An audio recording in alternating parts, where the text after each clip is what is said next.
Headline Brief starts now.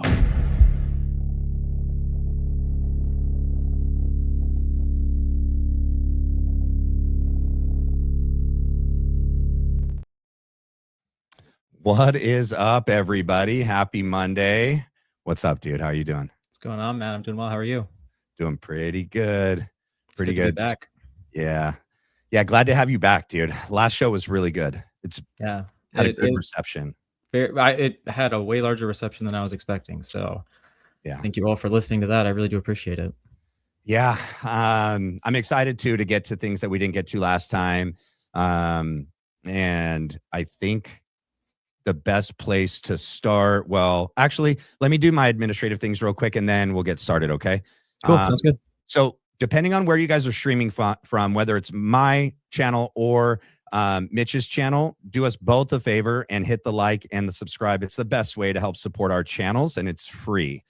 Thank you for doing that. And then I'm also going to pull up Mitchell Meech Manley's site that he's created because as of right now, you guys, he is approved to stream on YouTube, but he's not approved for monetization or anything. So a lot of people asked, how can they support Mitch at the last video that we did? And then in the comment section, he has a buy me a coffee and he also has his website here. All right. And so you can go here and there's a support Mitchell Meech Manley little tab right there. And then you guys can support him that way as well. And then I can also, you can send me your like buy me a coffee link and I can throw it in the description for after the video posts. Cool. I'll do that. All right. And then let me pull back up the video that when we do go to show the video, we'll do that. All right. So let's get started with a couple of things that kind of happened over the weekend that we'll just put it to bed and answer it. And then we'll move on with what we really want to do tonight. So regarding the attacks and slander and defamation that's went on over the weekend regarding, BS supposed ties to Turning Point Action and something your dad was a part of. Go ahead. Yeah, I mean, I can't, comment too much on it because the case is still in active litigation. I will say kind of what I can say legally. This does go back to, as far back as January. People have been pulling the clip that Candace Owens kind of incorrectly, stated some things that are in that court document there. Generally speaking, the story goes, my father was working for this gentleman who made changes to his estate. And then after his death, because of my previous work history with Turning Point USA, his grandson, who's named in the suit, is accusing my father of things that just, aren't true. And they are blatantly just accusatory and implications up until this point. Much like the current trial we're talking about, there has been no kind of verdict or decision one way or another. This is all just a one-sided allegation, really. Yeah. And I'm also a junior, so I'm Mitchell Manley Jr. My father is Mitchell Manley Sr. So I think there's been some confusion there with who's who. But, again, if you have any questions, I would encourage you to, please go read that court document very slowly. Again, it is just all one-sided, so keep that in mind. But it is laid out pretty clearly. Everything's explained. And then if you have questions, I would just say direct them to Turning Point Action's legal team. Yeah, I mean, so I read the document over the weekend, and keep in mind, ladies and gentlemen, that is the grandson's narrative written by the lawyers hired by the grandson. And so it is his version of his story to try to get what he wants and what he thinks is his. And so there's a lot of things implied, inferred, but not stated as fact. They're his opinion. And another thing, the only thing that Mitch Jr. has stated in there is that he's Mitch Sr.'s son. And that at the time, Mitch Jr. worked for Turning Point USA, not Turning Point Action, Turning Point USA and Charlie Kirk. And so not even the correct nonprofit where the money ended up going to. It's a totally separate one. So yeah, if people just there's a lot of kind of inconsistencies, incorrectness in there, kind of my opinion. But again, it's one-sided. Yeah. And I would just encourage you, if you're leaning in that direction, just go listen to the, say 3 to 6 plus hours of recorded interviews I've had at this point, and kind of make the decision for yourself as well, right? Trust your gut. That's kind of what I'm encouraging everybody to do. So I would Yep. encourage you to do the same here. If you think I'm being inauthentic, then that's your belief to hold. Yeah. 100%. 100%. All right. So let's get started with what we wanted to do tonight. Like kind of starting where we left off, and we were talking a lot off screen about different things. And I'm like, sometimes a lot of the good conversations, and it's even happened in other like interviews, happens backstage when we're like talking before the show. And it's like, oh, we got to save this part for the show or remember it for the show. But it'll come in as we start to watch some of these clips of Charlie. Mitch and I have pulled some clips of Charlie from around the time frame of like the end of September to the beginning of November of 2023, where we can hear Charlie in his own words saying what he thought and what he felt about a lot of the things that TPUSA right now is saying is just blatantly not true, or like Charlie never felt or never said. And here's the other thing that's crazy is go try to find these full videos on any of their channels. They're gone. So we only have short little clips from places that had already clipped it at the time when they aired. So like Media Matters had clipped parts of these live shows back in 2023, but I've tried to go back on Rumble, on TPUSA, Turning Point, like all their different. Even on Salem, it's not there. Yeah, that's the other thing. I was trying to find if they're on Salem, and they're not.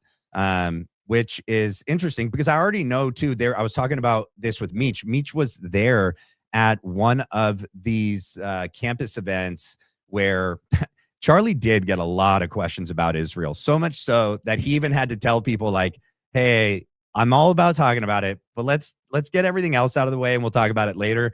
And some of those campus events where that's all that got talked about later in that campus event, they're not on those campus event videos on Turning Point. They're just not there. So, Well, I want to bring this up too. It's just something interesting I noticed this week when I was kind of doing my own research is I think it's on charliekirk.com, but if you go on there, they're starting to now do these things where they're teasing stuff, quote, from the archive.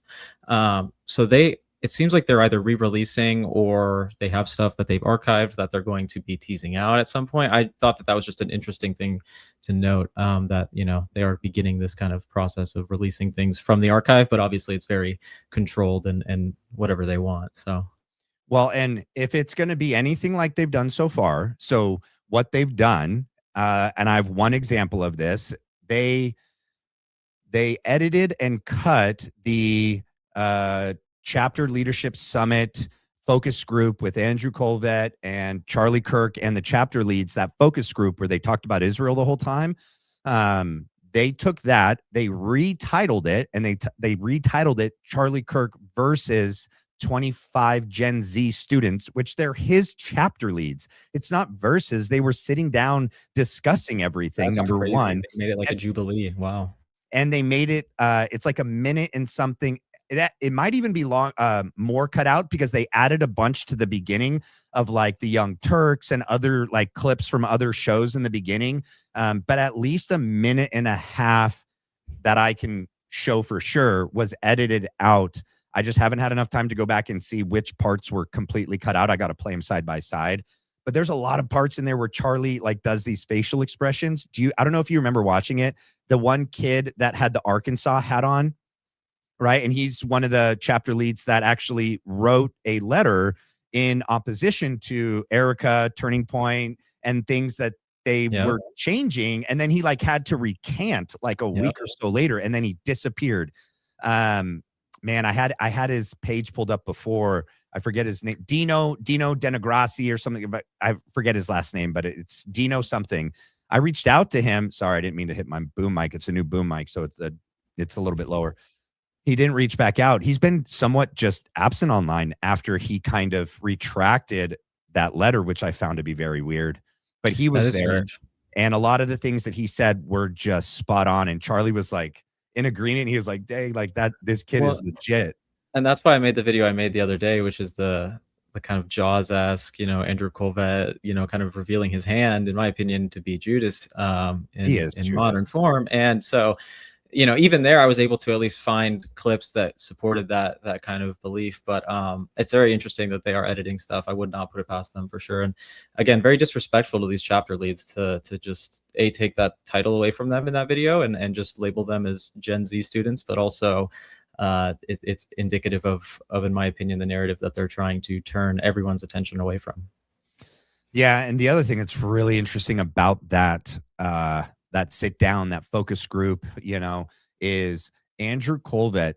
Every chance he got, he tried to steer the conversation in a favorable direction, 100%. away from the direction that Charlie and the students were naturally going in this direction. And Andrew like grabs the steering wheel and and you can see it's just so obvious that he's. Well, and that's why I think I said it. Maybe we were talking about it the other day on here, but it's you're right. They're talking about, Charlie says Mossad. Why is that the first thing that, you'd say their intelligence agency? And the first thing the kid replies is, well, they have parallels to the CIA. And then they get down the train of, Jeffy Epi. And from there, it just, Andrew immediately kind of jumps in and tries to redirect the conversation. Well, is that immediately your first assumption, or is there some nuance there? And the room's kind of split. And in the clip that I made, I kind of cut it off where the one kid says, no, I think a lot of Gen Z actually believes that he was working with intelligence agencies, and Charlie himself says that belief is gaining velocity. And so, even in that clip, I thought it was odd that Andrew Colvett was inserted into the mix because, he is kind of a producer behind the scenes. We've now seen him take a very public role, but before that, it was not something that was common per se. I said I think it worked at the time because he was already in the mix. It didn't really raise any red flags, but in hindsight, I think it's very clear kind of the role that he was put into place for. The timing is really sus because that was the summer of 2025. Well, that's the same SAS where, keep in mind, they have the Josh Hammer, Dave Smith debate. And they have Tucker Carlson and Megyn Kelly, where he gets on stage and accuses Jeffy Epi of working with Mossad with no evidence. So Charlie Kirk was happy to get on a stage at SAS and hurl conspiracy theories in front of an audience. And now Blake Neff is telling you that the conspiracy right is evil and hates America. And it's again just leftist doublespeak at this point. These people are akin to leftists, in my opinion. Yeah, they're historical revisionists. They are. We're approaching like Bolshevism. It's quite scary, actually, in my opinion. And while they're simultaneously telling you, no, communists are the enemy and Bolsheviks were evil, it's like, you guys are acting exactly like them. I don't know what kind of false reality you're living in, but it's very strange, the times that we're in right now, and that's part of why I'm speaking out. What's weird too is, so on that stage, Megyn Kelly says a lot. And since then, she says so much, but it's interesting because I think if you watch it, she's hesitant. She doesn't want to say too much. She goes, well, I think he's not one of ours, which she's like saying it, but she's not saying it. And then Charlie looks to the crowd and he's like, I think that he was, an Israeli asset. What do you guys think? He's very much pushing this narrative 100%. Forward in ways that people around him are like, ooh, yikes. Like, I don't want to go there, and even Andrew Colvett's like, hang on, bud, let's steer this back. Yes. And to look at it otherwise, I think you're just kind of being naive. Bro, I have a clip of Megyn after that. And then she says she has an inside administration, like high up source, that nothing actually happened. He wasn't anyone's asset. And that actually he didn't transport anybody, that he was just into younger looking and nearly illegal people. Megyn Kelly is she can't make up her mind. Like she changes based on the season. I feel like one day she thinks he is an asset, the next day she doesn't. One day she, is on tour with Erica Kirk and trusts the lone shooter narrative, and then the next day she's wanting to question everything. I think she's kind of being used as a useful idiot. She'll be used as like a useful idiot to pacify the population and keep them confused, and it's intentional. There's a lot of people who kind of play those roles, I think, as well, but she does it most obviously, in my opinion, because again, she's the one who, if you remember, Charlie was basically crying out to help for in a couple weeks before his death, saying like, Megyn, they're calling me an anti-Semite. I gave Josh Hammer equal time on stage, and she was there. She was talking with him. So it to me indicates a much larger role, that all these people are not willing to uphold the loyalty ties that they promised, to Charlie. And that's a bigger point we can get into, kind of some of the things I've put out recently about who's betrayed Charlie all the way up to the federal government. But it's tragic, and I think it's intentional, and you just kind of have to look at it from that perspective, and you start to see it for what it is. And don't forget, Megyn Kelly's the one that released the video of Charlie Kirk backstage at the Student Action Summit telling Tucker Carlson to go max on Israel. That was her video from backstage that she released. So she knows very well Charlie's opinions and views on this matter. And she's very happy to accuse, or at least allege, that there seems to be some, ties in the assassination, possibly back to Israel, but at the same time say she's 100% positive that Tyler's the one that pulled the trigger, and she'll be happy to watch him die in front of him. It's like, can you make your mind, like, just pick one? And I don't know. It's, again, much like the powers that be we've identified, they're playing both sides to end up on top and not kind of have to say one thing firmly. It's like, either say with your chest or don't, get out of the fight. We have a nation to save here. So yeah, and I've spent probably as much time as anyone else just investigating the assassination that day, what's happened after the fact, the Fed slop narrative, the other possible narratives, the case against Tyler, the lack thereof. And I used to think that he was on campus in the morning at the 8:30 time. And now I'm beginning to think not at all, based on the preliminary hearing and the lack of guaranteed video evidence that they swore they had. And then we see it and you're like, oh my gosh, it's like a blurry face. You can't tell who that is. Okay, he's got a maroon shirt on, shorts, and Chuck Taylor's great. I mean, like, look at the other footage from that day. There's like a dozen college students wearing that same outfit. Yeah, it's a litmus test, I think, for us to. It is. You were spot on when you said that. Yeah, it's this is the age of AI. They want you to just trust the government blindly, and that these people are looking out for you. And I think Charlie said it best. They're not. These people want you dead. They're gonna ultimately do the same thing to you they did to Charlie if they get the chance. And that's what people are too afraid to say publicly, I think. That's a good segue. We should play the first clip of Charlie Kirk. Let's do it, man. Sorry, I keep hitting this because it's a brand new mic boom and it's a different setup. So I apologize if I hit it. All right, let's go. I'm going to editorialize here for a second. Here's one of the big problems is that in American Jewish society, in all Jewish society, there is this overcompensation to want to be liked. Because in the history of the Jewish people, there's been a lot of unfair targeting, obviously genocide. And so Jews in America have a lot of empathy, and they go above and beyond to give donations, to be agreeable, and to also be accepted by the non-Jewish world. So they're afraid to draw a line in the sand and say no more. You have to start doing this, American Jews. You have to say, screw you. I'm not going to put up with this. I don't care if you hate me. You already hate me. We'll be right back.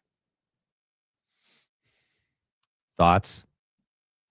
I mean, that's just a taste, I think, of what we have to come. But he was saying these things bluntly and boldly and directly. Again, I want you to compare that rhetoric with the rhetoric that's coming out of Turning Point USA / the Charlie Kirk Show today. And you do not see the same level of offense being played. And that's, again, one of my things I go back to as well is Charlie and Turning Point, and the ethos of that company when I was there was always, we played a win, we're playing, offense. And in a sense, we won in 2024 and things were supposed to happen. And now we are, in my opinion, dropping the ball pretty drastically. And the people who are supposed to be the ones holding these people that Charlie himself trusted accountable are not doing that. And so, again, I think everything that we're about to go through is just going to reveal kind of why I believe the things that I do and why I've been saying the things that I do. And again, I just want to emphasize I'm only echoing the sentiments of my friend who's no longer here to do it. And that's a large part of my motivation, is just to make sure that these parts of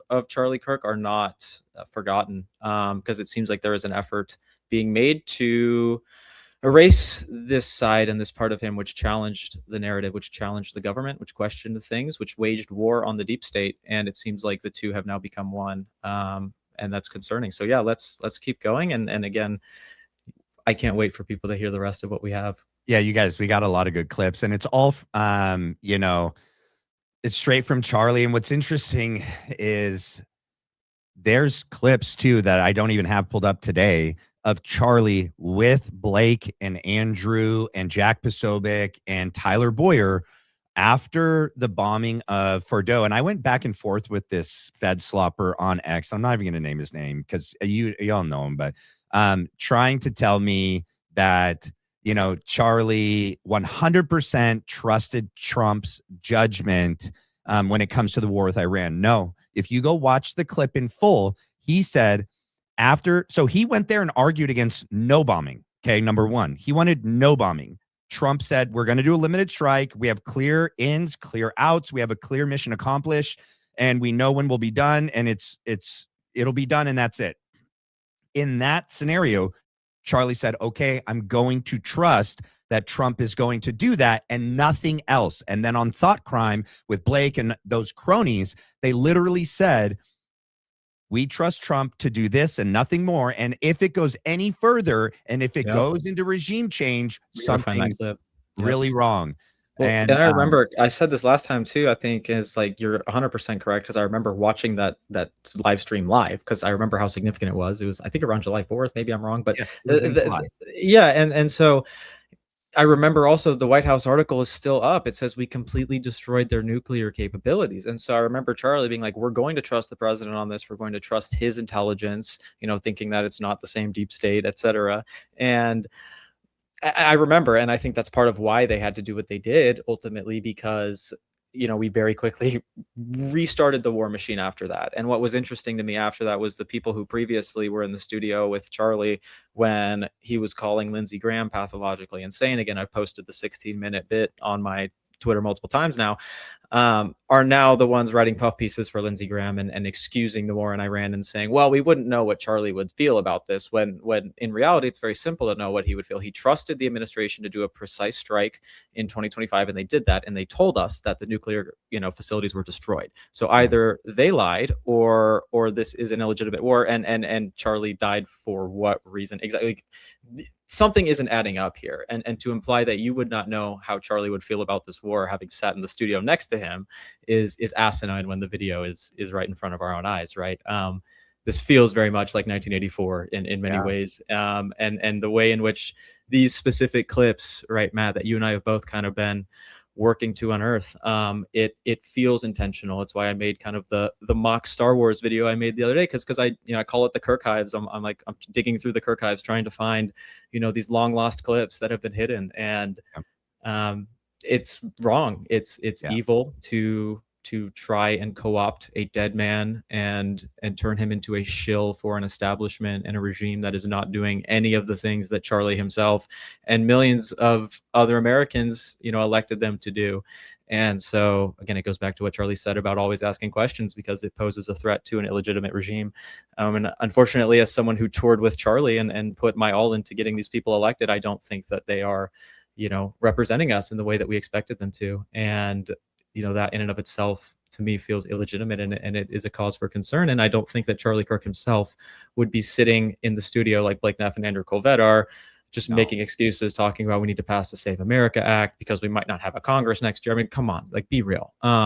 You guys are not playing offense that Charlie Kirk used to play, and it's very intentional. Why? Because he came too close to, in my opinion, fundamentally restructuring this country from top to bottom, and the people he put in place to do that lied to him.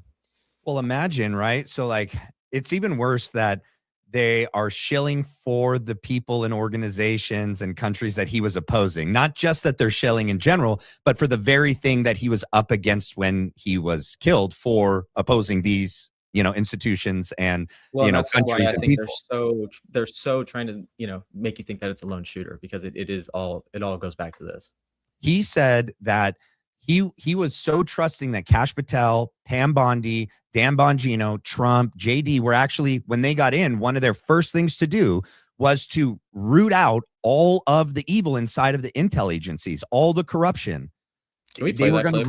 It's on my Twitter. It's like, it's in that thread. It's I think people need to hear it, because it kind of, the tone in his voice, you can hear how much trust he has in everyone, in all of these people that we've seen do absolutely nothing in the wake of not only his assassination, but just since getting power in general, really. And it goes into that other clip we were talking about. I think I might have put it out, where, they said Charlie was just not going to press on the Epstein files anymore, and that's completely false. And he Yep. corrected himself and kind of challenged Yep. the media there, and it was an interesting time that they are trying to get us to forget. That 2023 to 2025 shift in Charlie Kirk was very apparent to those who listened to him a lot, I think, and worked closely to him. That's why I think what we're seeing right now is happening. And I again, if we can play that Tucker clip, even if it's just the part where he talks about the people specifically that he trusts and what needs to happen.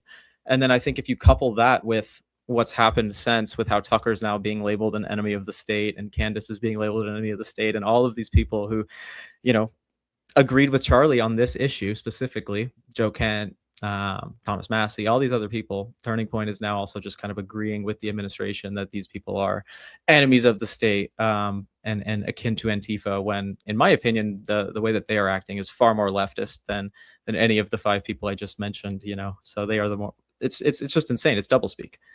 Which clip on your if you go to the thread, the deep state thread, it is the 6th one down, July 21st, 2025. Charlie sits down with Tucker.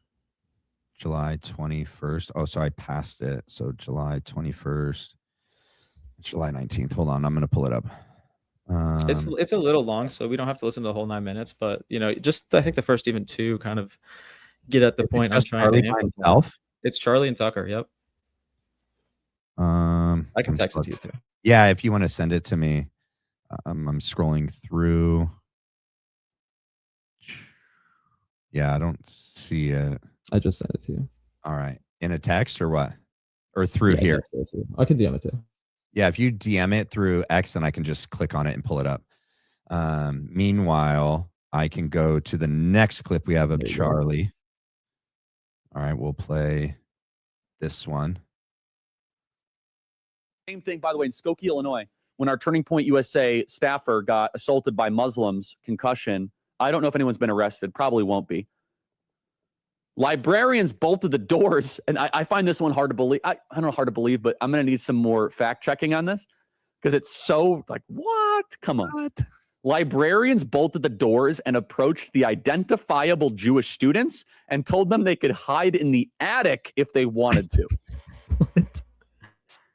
Now, the reason I find that hard to believe, that is such a ridiculous syllogism to Anne Frank and hiding in the attic from Nazis.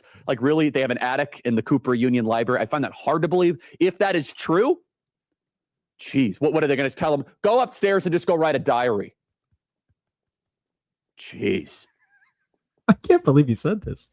I love him. I feel sorry for these Jewish students, but I'll be very honest with you. I don't feel sorry for these rich Jews that have been funding this crap. They're like, oh my gosh, I don't understand. You guys have been underwriting this. Wake up.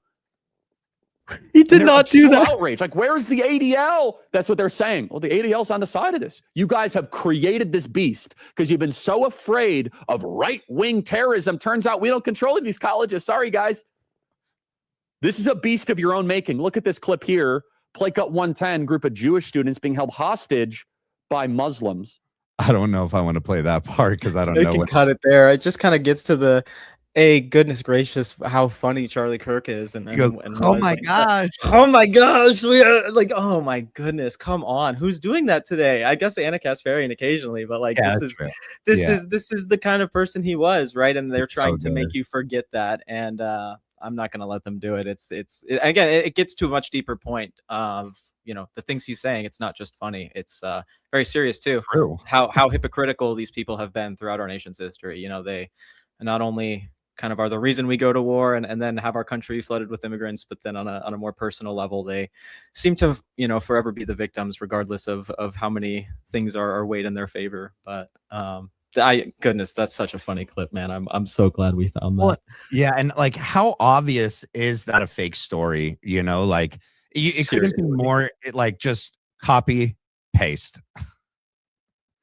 No, all right, I got the clip of Tucker and Charlie. Hold on, let me make it big. Hold on. Let me make it big. And then share it. All right, here we go. Hopefully it doesn't ding me. It's Tucker, but we'll see. Maybe because we're playing from X, maybe it won't. We'll see. I also think it's just important to know that federal intel and law enforcement agencies are not allowed to form their own separate, unaccountable government and run affairs of state.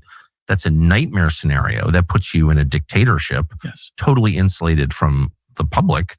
I mean, voters have no way to control that. That's not a democracy. That's a dictatorship. And that's where we are. And I just feel like it's important to expose that and to punish those responsible. Without a doubt. And this is now the big fight in front of Trump too. And everyone knows it. We ran on it. We said it. And I think we're now going to get massive action in that direction from hopefully Cash and Dan and Pam Bondi and Todd Blanche, the whole gang. They're focused on this. And I think they're looking for the right place to strike, which is who actually runs this government. Exactly. The first term, we were kind of under this very naive idea that the people run the government. That's what I thought. And then we were like, well, it's the lobbyists. And you're right. Right, Yes. exactly. Wait, do you know who I think they're looking at right there? No, who? Do you know who's there? AK? Erica's there. Erica. Yeah, was this because this was oh wow, interesting. This is right after the Hamptons. This is Yeah. where It's August she's 25th. there.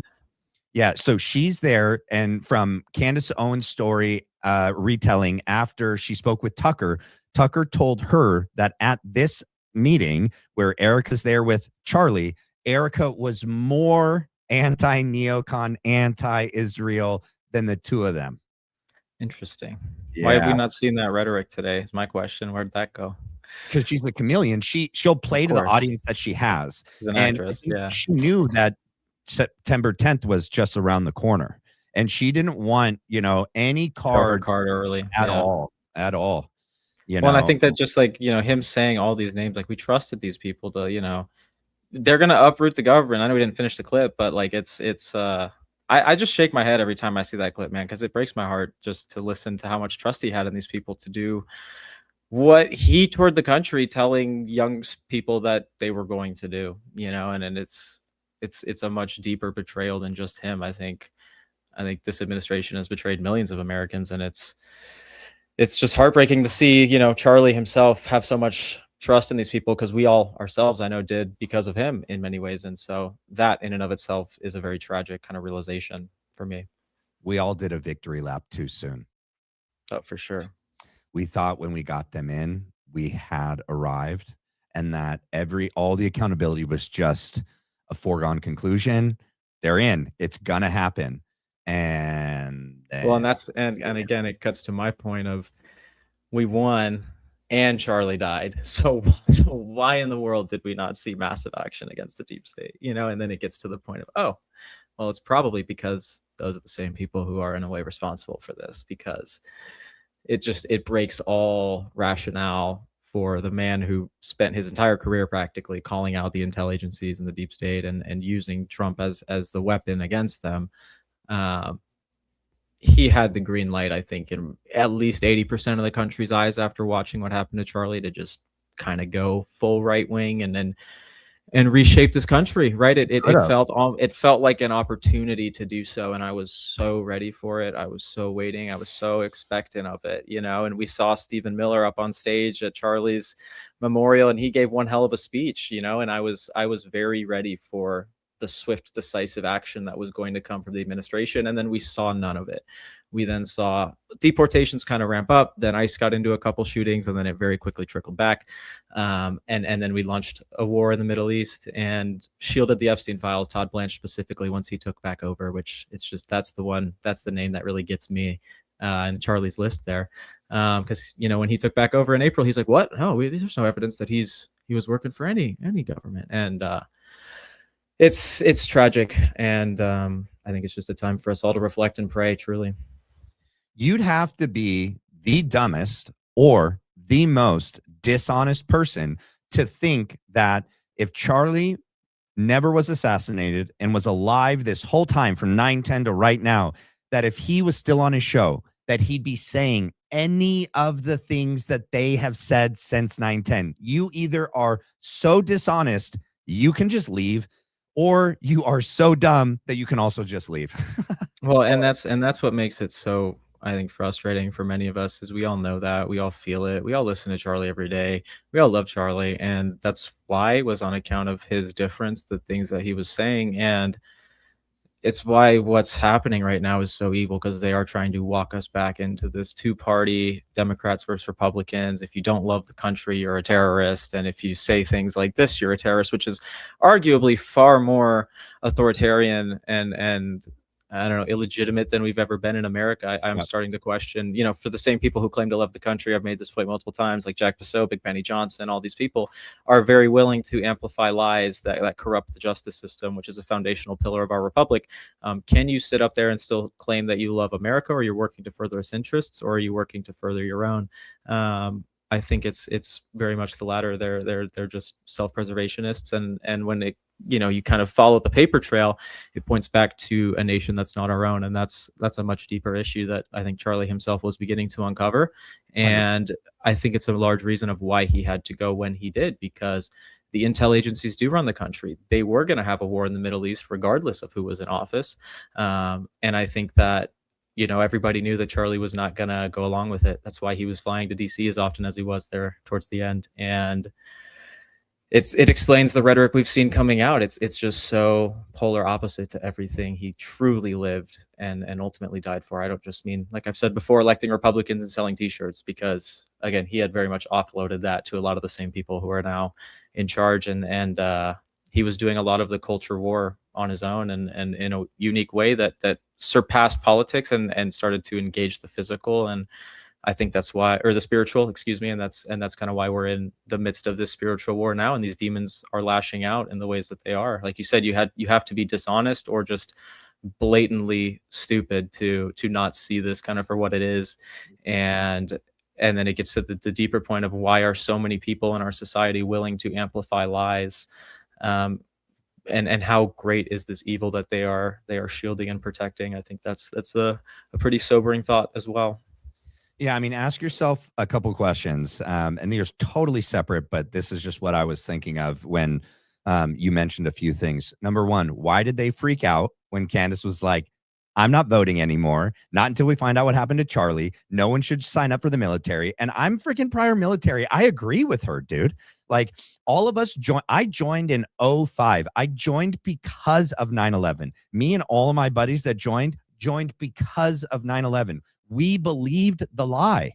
But most veterans that served in Iraq and Afghanistan, we quickly discovered we weren't there for the reasons they told us. And the next time that would happen, we promised like we weren't going to take part in it, And so ask yourself, why the swift anger for Candace and anyone else saying like, we're done with the system, it's clearly rigged. And then now when Tucker was like, I'm going to create a third party, why is everyone freaking out at those two things? Because it challenges this. No. Just get back into the two party. Just get back in your party. Just stay there.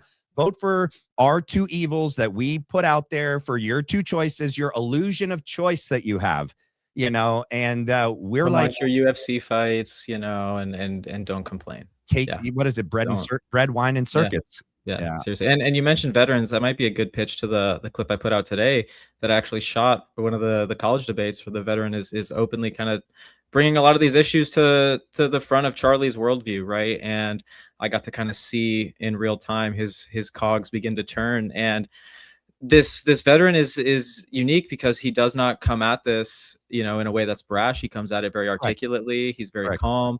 He also has prior experience, much like yourself. And so, I was happy to find that kind of full clip. Well, not full, but at least a decent part of it. And because again, it's another one that's hard to find for the same kind of reasons we've been talking about. Well, and think about this too. So yeah, the gentleman that got up there and articulated his thoughts and feelings about Israel's involvement in 9/11 and their control over our country and politics, he wasn't anti-Semitic in anything that he was saying. Also, I'd have to look back at the date that Tucker Carlson posted his documentary that came out last year. It's a 5-part series on 9/11.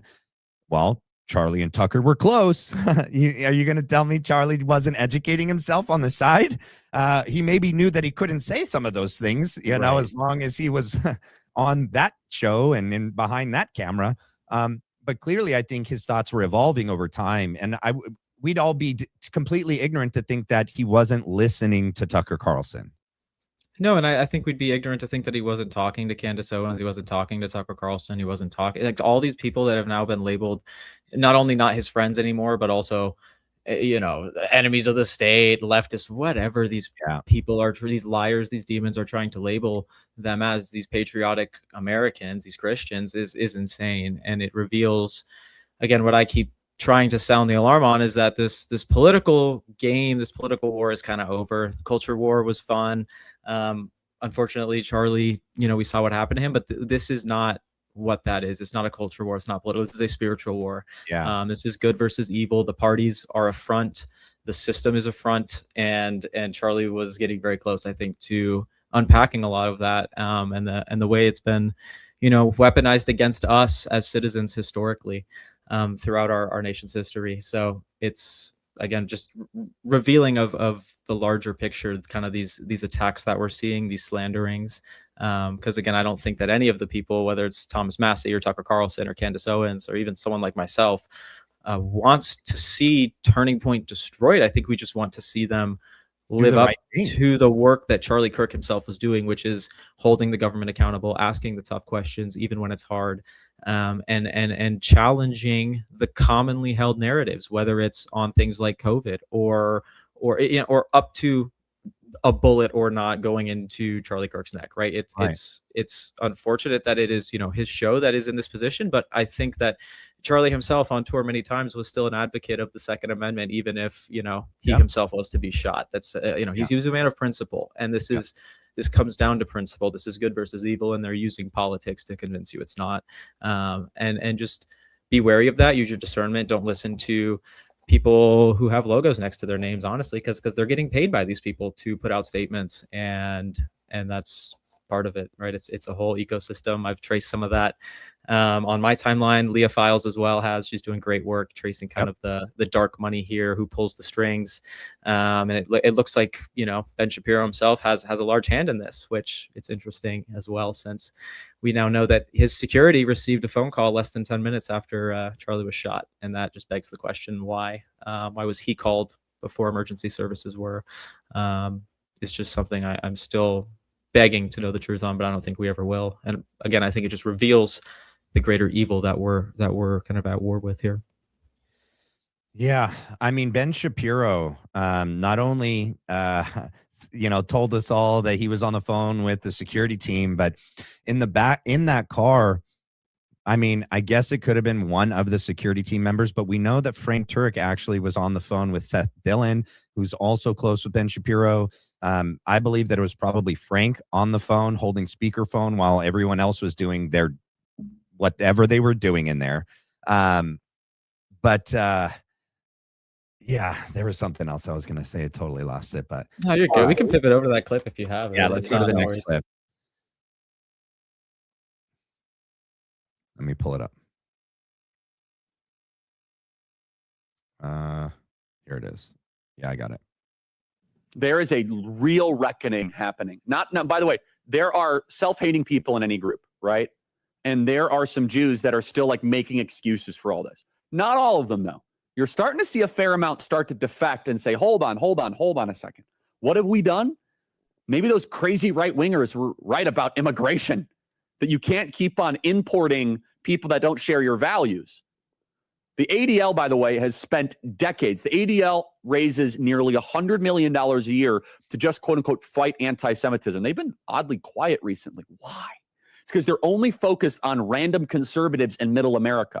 The ADL makes liberals think that random Trump voters in Idaho want to do a second Holocaust, when the Jew haters were right in front of them the whole time. In fact, the ADL demanded we let the Jew haters in.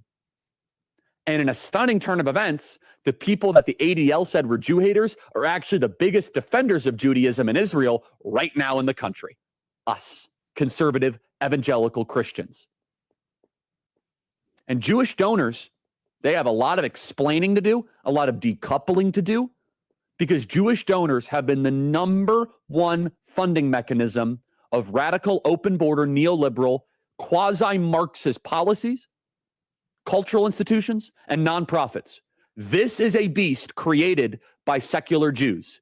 And now it's coming for Jews, and they're like, what on earth happened? And it's not just the colleges. It's the nonprofits, it's the movies, it's Hollywood, it's all of it. It's like time for you guys to wake up and say no more. Draw a line in the sand. I don't care if you hate me. I will not live through another Holocaust. I'm not going to do. There it is, folks. That's the one. I'm glad we found that one too, because that's the second one there that they've been working really hard to hide. And again, I want to point out that Charlie at this point is not saying the Israel lobby. He's saying Jews flat out. Right.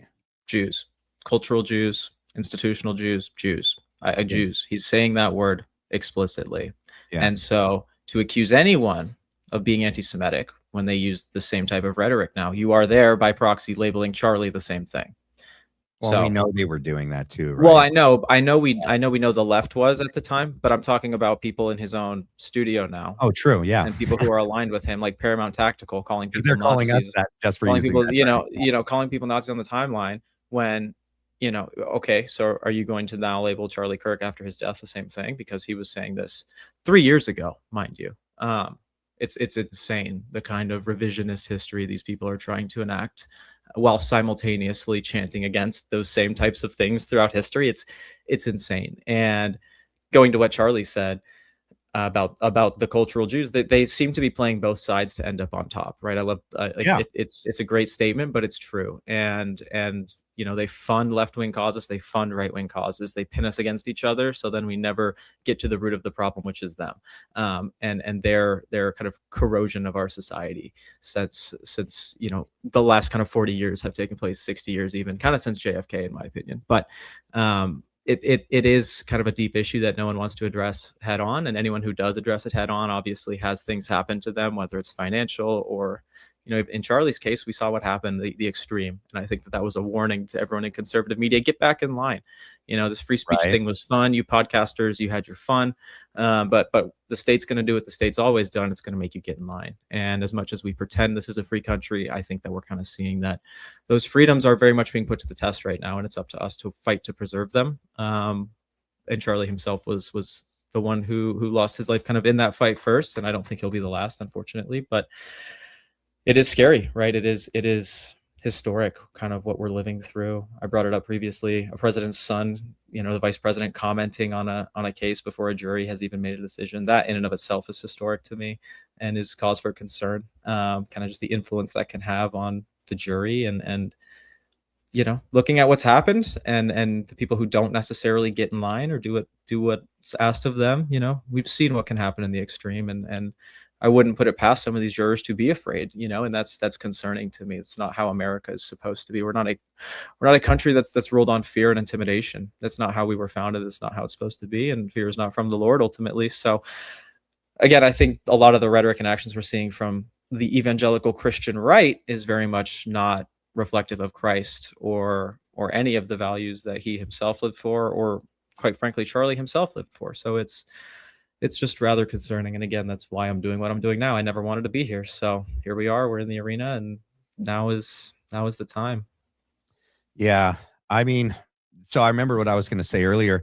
When they can't argue and dispute your ideas, we know that they created the term conspiracy theorists to discredit people, to make people turn off the listening of the ears and the thinking of the brain. And, they started doing that to Charlie, a long time ago, but then it started coming from people closer to his side towards the end. Then it was his own people from his donor group and people that were close to him, like Seth Dillon and Josh Hammer, were calling his friends who were saying similar things, like Tucker and Candace. They were calling them anti-Semites, right? Or calling them a Nazi or a conspiracy theorist or whatever. And so that's how you know that you're butting up against the system, when that's what they revert to. Instead of trying to debate you on the actual or argue your idea, they just gonna name call you, so people then label you a Nazi, an anti-Semite, a conspiracy theorist, a whack job. Yeah, and that's the extreme of it right now. We're seeing it on the timeline every day. People can't argue with the kind of logical framework I'm presenting. They just call me a retard, and it's Or a like, demon. okay, yeah, and it's like, Yeah. okay, it's you're not really presenting anything, so we're not going to get anywhere here. But that's a tool and a tactic that's used. It If is. it's not you're stupid, then it's you're an anti-Semite. And like Charlie said, to call someone like Charlie Kirk an anti-Semite cheapens the name anti-Semite, the label, because Yeah. it is a real thing. Anti-Semitism is real, but the issues we're talking about here, the evidence that also exists, is not anti-Semitic. It's not anti-Semitic to look at history and comment on it, and then also want to make changes based on that history. And it seems like they are the only people who seem to exempt themselves from those changes that people want to make, and they use their status as victims to do so, and it's not right, and it needs to change. Did you see Carrie Brasheen Bowler's exchange with Seth Dillon at the Liberty, what was it, the something Liberty Commission, Religious Liberty Commission? I don't think so. Okay, this was just a few months after the assassination. She was on the panel, and she starts to question. We'll bring it up. I'll send it to you. She starts to question. She's Catholic, right? So she's not a Zionist at all. And so she starts to question Seth Dillon about the Hamptons, and it gets wicked defensive. And then a lot of the people on the stage start kind of going back at her, and she's like, "Wait, so are you saying I'm anti-Semitic if I'm not a Zionist?" And they were like, "Yes." That's insane. Yeah. I'm That's like, insane. what? That's what it comes to these days. Like, It is. you have to support everything, or we're just gonna call you whatever we want to call Well, you. we saw that with Thomas Massey, right? Yes. He had 30 years in government. He was one of Charlie's well-known friends. Charlie really respected him, respected his political views. All these people that are now being labeled enemies of the state, they all seem to fall into the same camp, which is they are all challenging the state's loyalty to a foreign government, with the starts Yes. with the letter I, and it's again quite obvious to me what's happening. It's intentional why it's happening. It's revisionist. They are trying to, merge the military with Israel under our noses. They're trying to, and again, we did not give our consent to these things. This is illegitimate. We did not vote for any of this. And our own politicians have said, if you do not, show your support for Israel, you're not going to get elected. Which, excuse me, how is that? How are our elections not rigged? I mean, this gets to a deeper issue. You're going to talk about China and Russia and everything. No, that's not. That's all a distraction. It's smoke and mirrors. We all know what the problem is. Charlie, Tucker, everybody knows what the problem is. The state is paying mouthpieces to go on Twitter and convince the general public that it's not the case. Like, but I want to be clear. I'm not like doing this in hopes of getting anywhere with the case, right? That's like getting justice. We're expecting the same people who, in my opinion, committed this crime to find justice. Ultimately, it's the same institution, right? So you're not going to find that.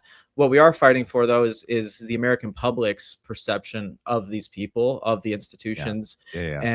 And if enough of us, in my opinion, voice our concerns, they're going to have to listen to us or act. That's how any other nations work. Look at China, look at Russia. It comes down to the people, right? And it is we the people versus the oligarchs, as Charlie himself said on that stage.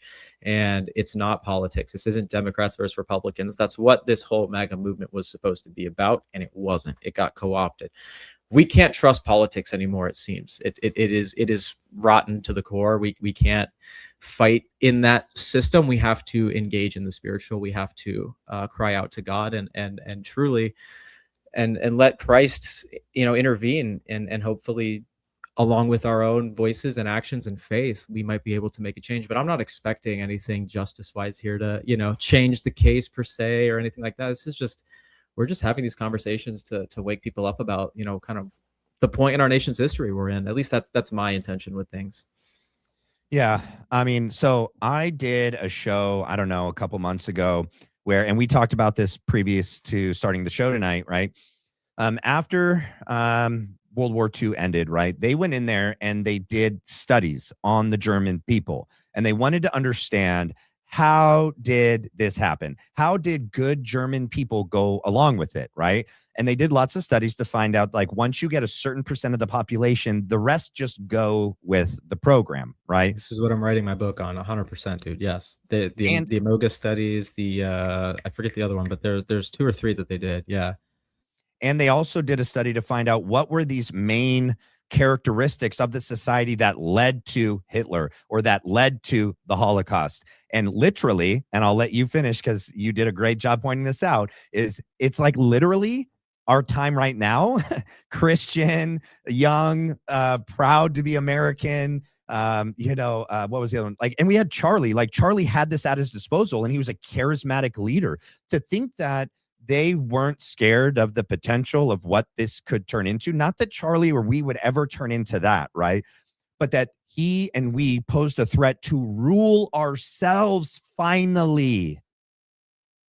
Yeah, That's what it was. Well, and it comes down to, yes, they did those studies, and then if you look immediately after what kind of happened to our culture, it began slowly getting corroded. We had the sexual revolution, and then shortly thereafter we kind of had the abortion debates, and then kind of now we have transgenderism, we have homosexuality being pushed in schools and normalized across the board. And there's a lot of complaints about the books that were being burned back in Nazi Germany. Well, nobody ever talks about what the contents of those books were, those texts. It's not like they were burning Bibles, my guys. Nope.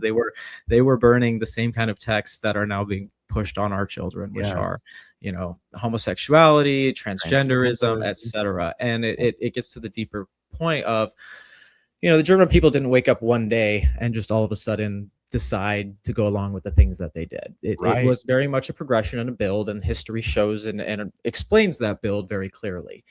The American government, after World War II ended, kind of went in along with intelligence agencies and the United States Army. And, this is kind of along the same time the nation state of Israel is also being founded. Mossad's being created. Yeah. They all kind of became one, in my opinion. This is what I'm writing about my book. Like to build a world and restructure society around the idea of never again, but more of like an underlying theme. And so with that, preserving the institution of Western democracy, whatever's necessary to do so. That's why the intelligence agencies operate in the way that they do. So with that, I think that if we draw comparisons to, what they observed in Germany at the time, which was, you're right, a nationalist population, a very young, male, disenfranchised. They love their nation. They're Christian. They're faithful.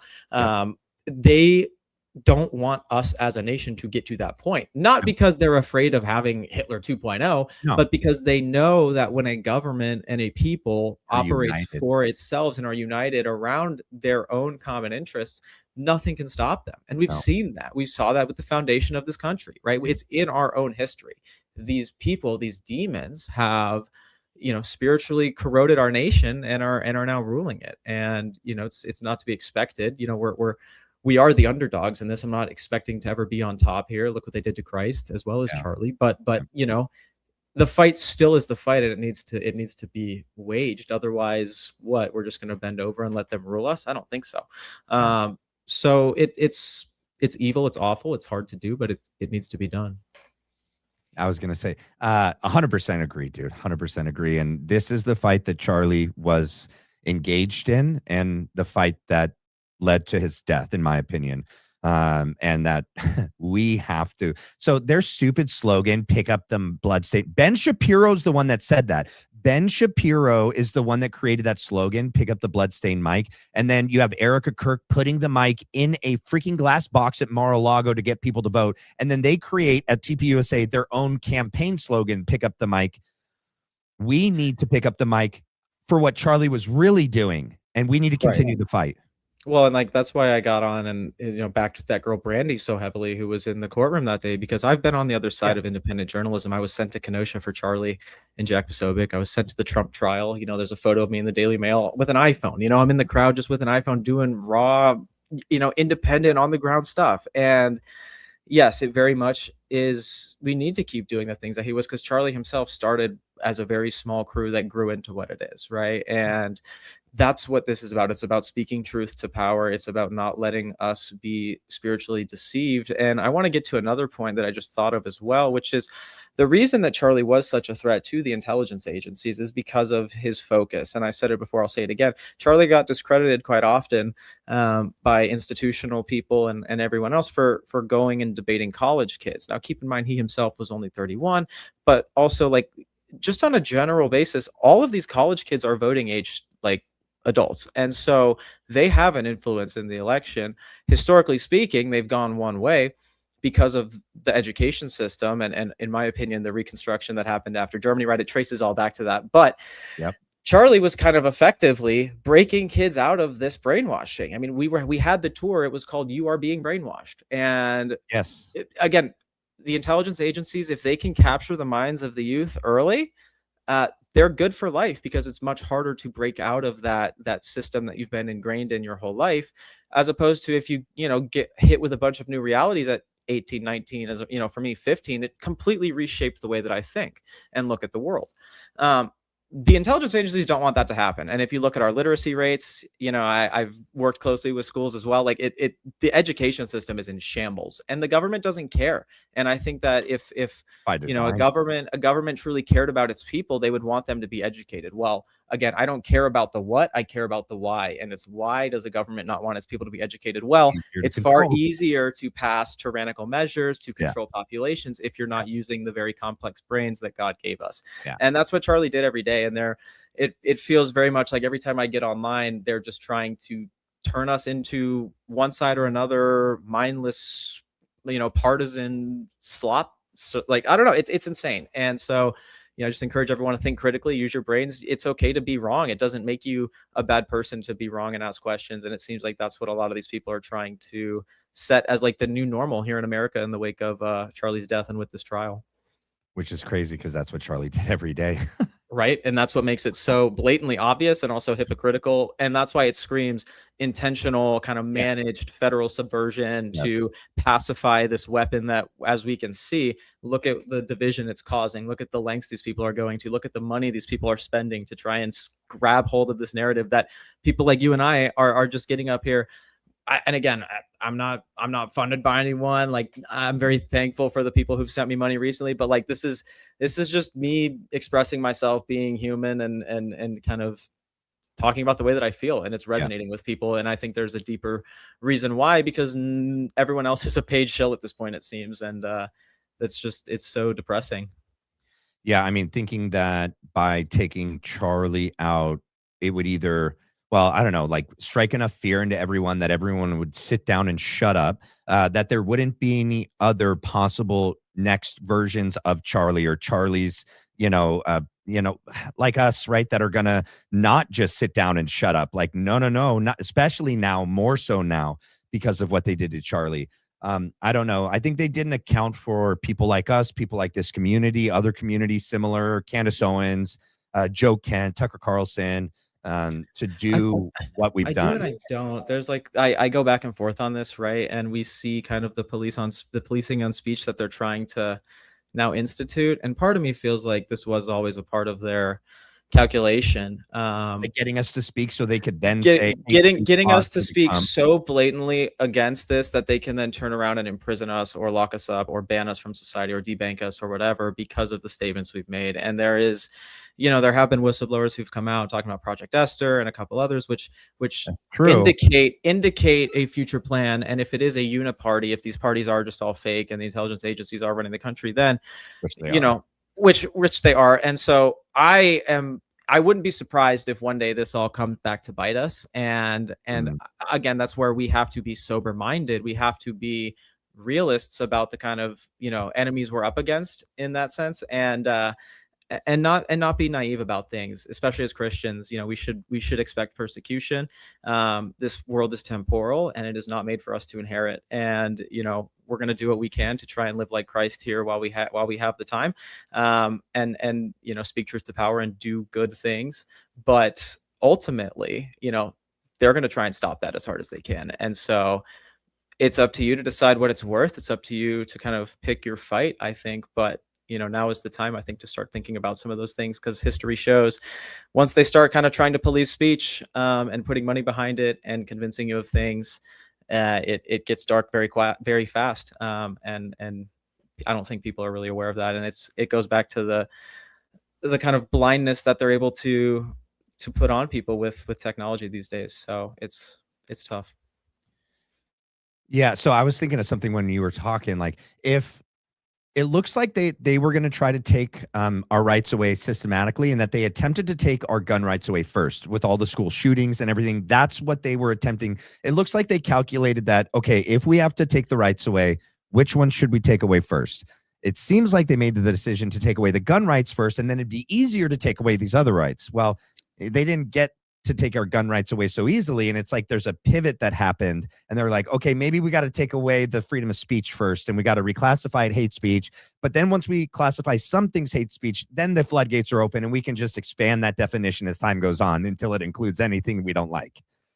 Well, there's that, and then you also have, in my opinion, the administration's staging acts of terror and violence. I don't think that any of these assassination attempts have been legitimate, quite frankly. No. The average American knows the risks of those types of behavior. They know the level of security, right? I think that if any, you have to be truly insane to go through with that. Not that there aren't insane people out there, right? Sure. Yeah. But looking at some of these instances of violence, especially the one that took place at the White House Correspondents' Dinner, the footage itself again felt fake to me, and I felt like that was another instance of a litmus test. I think that every event that happens, the intelligence agencies are running tests. They're tracking, they're keeping notes, they're documenting how are people responding, what are they saying, what are they doing, and so they have people who they're paying to do that. They have hundreds of thousands of people, I'm sure, who they're paying to do that, and they have now AI doing it for them as well. And so I also think that there's a sense in which, I kind of just want to get this out there in case it happens. Trump will probably end up trying to claim that he survived the most assassination attempts in history. And I think that he's the type of person to create those just so he can do that and claim that title. But again, I don't think that the threat of left-wing violence is as real as these people on the right are making it seem. And historically speaking, that's how authoritarian regimes take power. And this is coming from someone who worked in conservative media for 13 years, right? I don't want to even align myself with conservatives at this point because I don't feel like they're representing anything that, first and foremost, Christ stood for, which is the only reason I was a conservative, because again, I'm a Christian first and foremost, and then my politics comes after that. So it's an interesting time for our nation, and I pray that we are able to break out of this two-party system and get to some real change. But I truly question how possible that is, just given what we've seen for Thomas Massie. Again, 30 years in government, they spent $30 million to de-seat him, and they let him. Well, and TPUSA let him, and they encouraged it, and also they used AI to manipulate the elderly voting age population in those states. They literally made AI videos of Thomas Massie and made it look like he was, a swinger with AOC and all these. And it's insane. Again, to think that they're not going to try to use AI to slander you, to tarnish you, again, is naive. We have to be sober-minded. We have to be expectant. We also have to call it out before it happens. Yeah, mainstream conservatism, is not representative of the majority of us anymore. Just because they say they're conservative doesn't mean that they are, right? Like, look at Paula White, right? The religious, spiritual leader to Donald Trump. Not who we really are at heart. And to go back to what you're saying about that, none of these were natural. Okay, Oklahoma City bombing, Timothy McVeigh, not homegrown, right? Ted Kaczynski, not homegrown. Oswald, not homegrown. Charles Manson, Zarhan, Martin Luther King assassination, Charlie Kirk, the list goes on. None of those were natural citizens that just on their own planned and carried out any of these killings or executions. They all had ties to intel agencies and the government. Well, and also even back as late as Charles Manson, it's like the intelligence agencies were using mind control, and using drugs and everything else to convince. They did it on him. And so with the technology we have today, and you just have to go through and look at some patents that are in our U.S. patent list. Even there is some technology out there that many aren't aware of. I'm not aware of. I'm just hypothesizing here, dude. right? Because this is how we know intelligence agencies operate, and the government has way more advanced technology than you or I do. Yes. There's threads that you could trace to the Charlie Kirk shooting where it potentially could have been a test of some of that new technology, right? I don't want to go there because I think it's irrelevant. But again, that's something I've thought of. And I think probably never find out, even if it was. Right, and we wouldn't. We never would, because right. But that is very true. And people, I think, are just far too naive about history. One, they remove themselves from it, being present day people, and you just have to look back to see the evils that have been committed in our nation's history, the tools that they've used to do so, and recognize that all of those tools are far more advanced today than they were in the 1960s. So Yep. Hey, I got to get through some super chats. Plus, people do have questions. Also, I need to get some water too. You're fine. Okay. And I wanted to answer some things that some people asked in the comment section from last video. they were like, why didn't you guys talk about UVU the day of? Mitch wasn't there. He wasn't at UVU. We've never claimed that. It's not. I said, go read the video title and description. I never. No, I do said want to he say was- though, I do want to put on the record I was not at UVU that day. Yes. There have been some threads where my name has shown up as like allegedly being in a van back behind. I was not at UVU. Oh, I no was in way. I was I in haven't seen Phoenix. that. Yeah, I saw it when I searched my name a couple weeks ago, and it showed up in this massive list of just. It seemed like people were just shotgunning names that had association with Turning Yeah. Point, and yeah, was not at UVU. Was in Phoenix. Watched it. My friend texted me, and then I was sent home from work. So yeah. And what was the other thing I was going to say? We didn't get into what his theory was for many reasons. One being he wasn't there. And so, but he said too that not the how is as important to him as the who and the why. Okay. And that the who and the why point to the bigger problem that is caused a lot more issues for all of us, including the Charlie Kirk assassination, but also this whole investigation and the whole FedSop narrative. It points to the who and the how. I mean, the who and the why. And none of us know the how. People that tell you they know the how for sure, you shouldn't listen to them. I don't know for sure. Yes, I had John Bray on, and yes, I believe that it could be an exploded mic, but like, I don't know that. And anyone that tells you they know what happened that day, I would proceed with caution, because a lot of what we have is largely still circumstantial and speculation at best. Anyone thinks that they have proved and solved it, just proceed with caution. But anyway, all right, so let me get this. We got some new members. Thank you, Jessica Bowling. We got Faith Forge E. I'm bad at this. Remember that, okay? Thank you for joining. And then Lily Co 1971, thank you for joining. And then here we go. Okay. Good citizen here from Australia again, trying to help you and Mitch get seen as much as possible. Keep going, Max, for Charlie. Yeah, we got shouted out on a pretty big show and we just got glossed over, which was a bummer. But Leah Files kind of added to what we had already said, right? We were talking about on our last show that Stacey Sheridan should be investigated. Yeah. She's some really interesting. There's some things that we should pull on that thread. And then Leah Files came out with some amazing research that she dropped on X over the weekend. That was like Stacey Sheridan. It was so good. I retweeted her too. I dropped my House of Cards video back on top of that, and it ran because it's Leah's unpacking it. It's great. And Candace said too that like when Stacey came into the picture, Candace was like, you know, when you get a feeling when like the devil walks in and you're like, it just got really cold in here, and you're like, I don't know what just happened, but like it wasn't good. That's Stacey Sheridan. That's how she is for sure. Yeah. The Ice Queen. 1,000 Gems trophy cake. I don't know what that is. Okay, Gay Norloundis. This is how bad I am at that. Thanks for bringing Mitch back on, Matt. Matt, get your super chats working on your channel. Matt, get your. I think she's talking to me. I think she's talking to you. On it. I gotta get a couple more watch hours, but I'm working on it. You can go to my website, Artifacts Memoir. There's a support me button there. I'll pull it up again. But also, if you want to help him get to his ability to have super chats on his channel, we got to get him. What is it? 4,000 watch hours. Yeah, I'm at 2,000 right now, so I'm halfway there. Yeah, definitely after this show, and then the show that we possibly are doing Friday, right? Yep, with you, 100%. Me, and Matt Tucerone. But since she put up that super chat, I'll just pull this up again for everybody, and then go to his website here. What is the actual domain? Well, if you go back one, it's artifactsmemoir.com. That's okay, let me go back. That'll take you to the main, and then you can just click the link. There we go. Top link there. Yeah. And then support artifacts, and you click on the link. All right, let me go to the next super chat real quick, or else we'll get so far behind. TPUSA 2.0 can't touch Charlie Kirk. He was one of one, undisputed. Totally agree. Real. Go Meech, Mystic Gypsy. Thanks, Mystic. Are you me? Thank you for becoming a member. There's many people working against you, but you have God.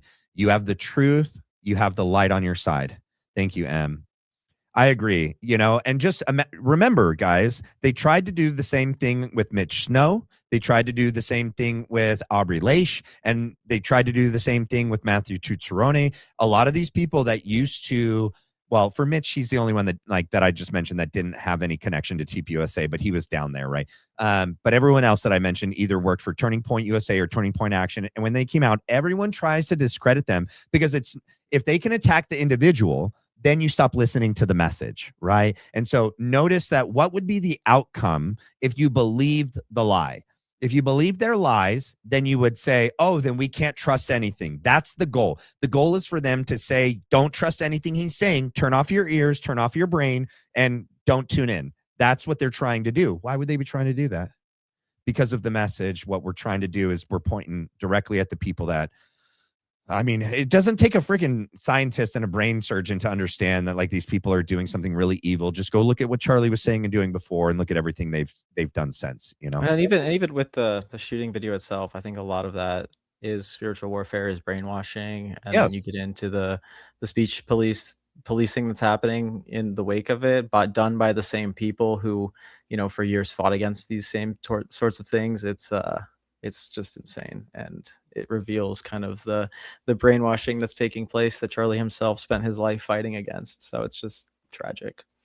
Yeah, speaking of that, let's go to Rob O'Neill real quick, a Navy SEAL. This was from like a couple months ago, but let's hear a Navy SEAL, and let's hear what he said about the video and what he saw that day. Asking a lot of these questions are joining us now. Former SEAL Team 6 operator Rob O'Neill, someone who knows a whole lot about ballistics. He shot Osama bin Laden. We're also joined by retired Air Force Brigadier General and Combat C-17 Commander General Blaine Holt. Gentlemen, great to have you on.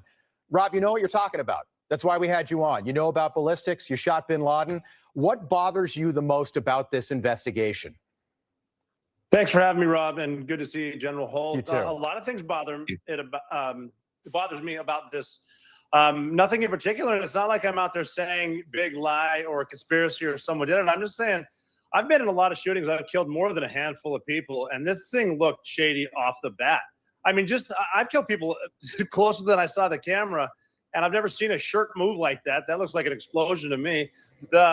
Just the fact that no one started doing first aid to Charlie Kirk, they were more concerned about getting SIM cards out of cameras, removing cameras, and then getting him off the X somehow. There didn't seem a lot of concern for his life. It seemed like just clean it up. And then, I mean, I've been told they paved it over a couple days later. And then you get Erica Kirk behind all the razzle dazzle, and she's really quick to forgive the alleged shooter, which technically says that was him because I forgive him, but that you can't forgive Candace Owens for having an opinion or asking questions. And they mock people by saying, oh, I'm just asking questions. Yeah, I'm a SEAL Team 6 sniper. I'm asking a lot of questions. No one wants to answer them.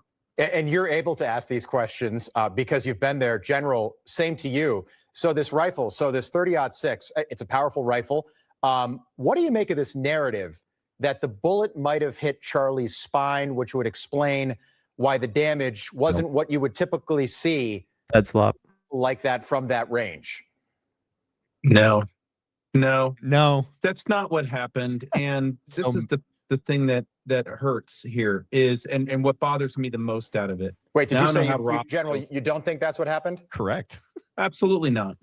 I'm with Rob. Based. Loaded on him. 100%. But I don't have the details because I'm not in a court of law having to prove a darn thing. Here's what bothers me is there are millions of vets with Rob's training in combat arms as low as mine is. I'm a pilot. But we have enough training to know better than the garbage that was foisted upon us from the Justice Department that day, where they seemingly solved the case in about 8 hot seconds. And we know better. You're not going to take a 30-06 with a kid who's never killed anybody up onto a roof. He takes his first life and does all the things that Rob says he did. So what bothers me, Rob, in all of this is that they know that we know better, and yet they foist this as the narrative and the parable anyway. Ooh. You do that. Well, why would you do that in a circus where there's so many of us who are already going to go, well, that's not exactly what happened at all. You know, Lee Harvey Oswald, 1963 in Dallas. I think a lot of people never thought something like that could happen again, because now everybody's got a cell phone, everybody's got a camera, except for this day in September. In general, that's your opinion and you're entitled to that. But there is this narrative, Rob, about this gun. Again, tell everyone at home about this rifle, this 30-06, that Tyler Robinson would have had to take apart, get up onto the roof, put back together, and then he apparently jumped off the roof with it. And then he was seen eating, apparently, at a steakhouse right down the road, not that long after this assassination took place. It all just sounds completely, it just is, it's hard to believe is what it is. And I hope we find out the truth in court. Rob, the floor is yours. Well, I'm just saying, I mean, the screwdriver that probably wouldn't have worked to take it apart or put it together in the first place was left on the rooftop anyway. So he jumped off the roof and put it back together without the screwdriver that probably didn't work anyway, put it back together, wrapped it up, and put it nicely in a bunch of trees, and then ran off and started texting someone like English was a second language. I mean, the whole thing's just shady. 30-06 is 30 caliber, invented in 06. It's a 1906 to kill big game. And if you hit something in the spine, especially a human, I've shot ballistic gelatin all the time. I've never shot a human with 30-06, but I know it would do a lot more than that. If it was just a 30-06 shooting too, that went left to right, not from front to back. Yeah. You can clearly see an exit wound on Charlie Kirk's left-hand side. And then it just is why are we supposed to believe everything we see on TV? Shut up, believe it. That's the narrative. No, it's not. That's the only thing I don't agree with. He thinks that he saw an exit wound. I don't know if I saw one either. That's interesting, but and I'm not going to pull it up because it's a live ballistic test. But Valhalla VFT 4 days ago he re-simulated the exact slope, so a 9-degree slope from 140 to 100 and something yards. He measured it out, so the exact same distance. They shot a pork shoulder. They shot they shot a bunch of things. They bought a pig, a full pig from that day that was just recently slaughtered, so it was like warm. It's going to be the closest to an actual human as possible, because that's been the whole argument by like Gary and all these other stuff. Yeah. And this freaking bullet went through almost the entire pig and destroyed the inside, and there was only one fragment. And remember, in Charlie, it went in his neck, hit his spine, and broke into 7 fragments. Okay, Superman, according to Andrew Colvett. Yeah, ridiculous. Well, that actually came from Erica. Oh, really? Erica's Andrew was the one who amplified it. That's why I go back to him. Right. Well, he amplified it and said that it came from the surgeon, but we then found out Erica's the one that said it. Interesting. That's why I'll say here, I thought Tyler Robinson was kind of a Chad when he was laughing in the courtroom, because like I think even he knows he's being framed right now, and it's just insane. Like this, these people, like Robert just said, like, you're gonna forgive Candace Owens, or you're gonna forgive Tyler Robinson, but not Candace Owens for doing the same thing that your husband himself was doing, which is relentlessly asking questions and challenging the narrative. It's just so blatantly obvious that it's funny to me. I can't see why Tyler wouldn't be laughing in those circumstances, because these people are just massive hypocrites, and they're anti-American, and they claim to be patriots at the same time, and it's horrific. And God bless those 2 Americans who we just watched, because that's what it is to be a real American right there. And those 2 men served our country, and I thank them for their service, because they clearly understand what it means to be an American. These people who are now claiming to be, while talking down to us and forcing us into a box and telling us to shut up and trust the narrative, that's not American at all. That's the most anti-American North Korean rhetoric I've ever heard in my life. And again, if that's what we're going to accept as people, fine, but we need to be honest about that if that's the road we're going to go down. I don't want to go down that road, and I don't think many Americans do, but I also don't think many Americans realize that it's happening now, and they're using this trial to do it, and they're manufacturing your consent. They're staging acts of violence, and they're convincing you of a threat that is not real. The threat that's real is the one that Charlie identified a couple months before his death, which is the deep state, which is the same people doing these actions that I just described previously. It's not hard to identify it once you see it. And then once you see it, you just have to state it bluntly and plainly, and not get irate and yell so people can discredit you. And again, just speak truth boldly, because that's what this is about at the end of the day. 100%. All right, let me get to these real quick, and then we'll get to the next Charlie Kirk clip. What's meant to destroy you won't, because you're carrying this cross. You're carrying the burden of truth. You're bringing the light in. Thank you, M. We got from M again. Those who wait on the Lord will receive a truth that's been hidden. Be patient. Sharpen your discernment. Still your mind. Try not to let emotions move you, and God will reveal. Sending love and light. Thank you, M. Real Blonde or Real Marie Blonde. I appreciate the second interview, Mitchell and Matt. You're both doing a fantastic job keeping the spotlight on the Turning Point Vipers. Keep going, Max, for Charlie. I'm excited to follow your journey, Mitchell. 100%. Let's go. Zamit. Russia versus Ukraine. Christians versus Christians. Muslim. Sunni versus Muslim. Shia. Oh, Sunni versus Shia. Cui bono? Cui bono? Cui bono? Yeah. Zamit, I saw you gave a post. You gave a super to Candace today. Good to see you. This one we got. Well, okay. And so I knew before, you didn't have to give the second one. I'm a Marine, so I could have helped you correct this, right? General Smedley Butler wrote a book. It's called War is a Racket. It still is. And so she gave us this and then gave this one to correct the misspelling. But I knew it. I knew what it is. It was a required reading as once I became an NCO one of the times. So let's go. All right. Don DeRosia. You boys are doing God's work and continuing Charlie Kirk's legacy. Thank you so much. 30 gems flower. That's like a gift thing. I haven't seen what those are. Those are cool. Thank you so much. Lucky lady. New York Fierce Firecracker. Meech, thank you for speaking out.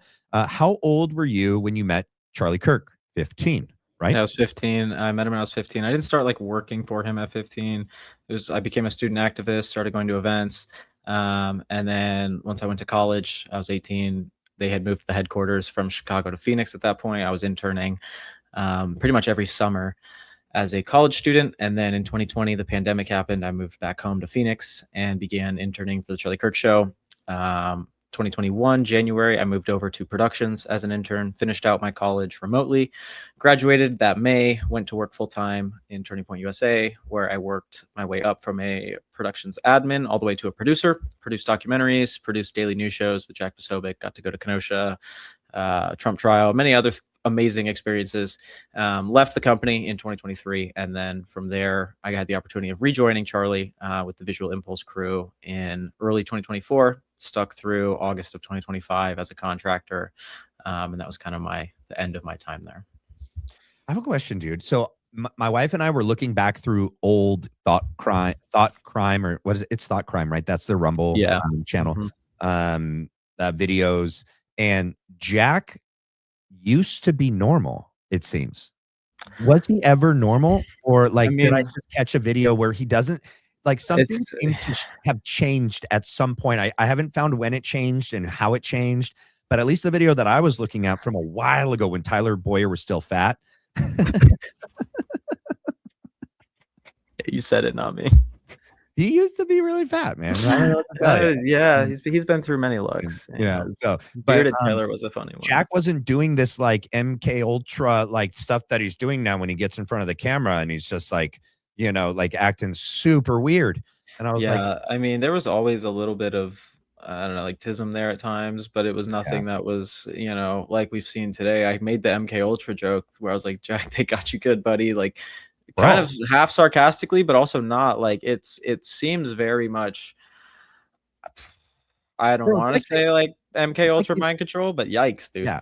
It's like they Men in Black wanded them, right? I just put that on Twitter actually as a joke today. Really? I was like, because they were like, why is Blake Neff not able to remember where he is? And I just put the gif up of Will Smith being like, they hit him with this after, you know. Erica couldn't remember that she lived in China and that she had a boyfriend and that she was drinking just the days before she met Charlie. She filmed that summer house in the Hamptons literally and then flew to meet Charlie at the Bob's Burger place. Oh, all of these people's memories seems rather forgetful all of a sudden, which it's so weird. It'll be funny when we remind them. Jack on Pierce Morgan couldn't remember that he was pushing the, you know, pepperoni stuff, you know, conspiracy, and he got caught lying. And yeah, I don't know, man, either selective or literally something really weird has happened. Yeah, I pray for him, truly. What was the movie with Mel Gibson? It had to do with conspiracy and MK Ultra. What was it called? Like, somebody throw it in the chat. I forget. I think it was not Conspiracy Theorist. I don't know. It's a great movie, and what's her name was in it too, from Pretty Woman. Not Sandra Bullock. What's her name? What I don't remember. I don't remember her name. All right, here we go. Kay Bintel Meech, you and Matt are doing the Lord's work. As a 59-year-old woman, I would be so proud to call both of you my sons. May God bless you and keep you all safe. Crisis King.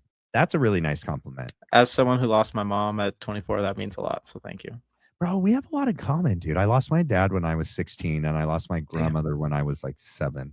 So people that have experienced death early on appreciate life a lot more. Not that other people don't appreciate life. The funny part for me is my mom passed on September 11th, 2023.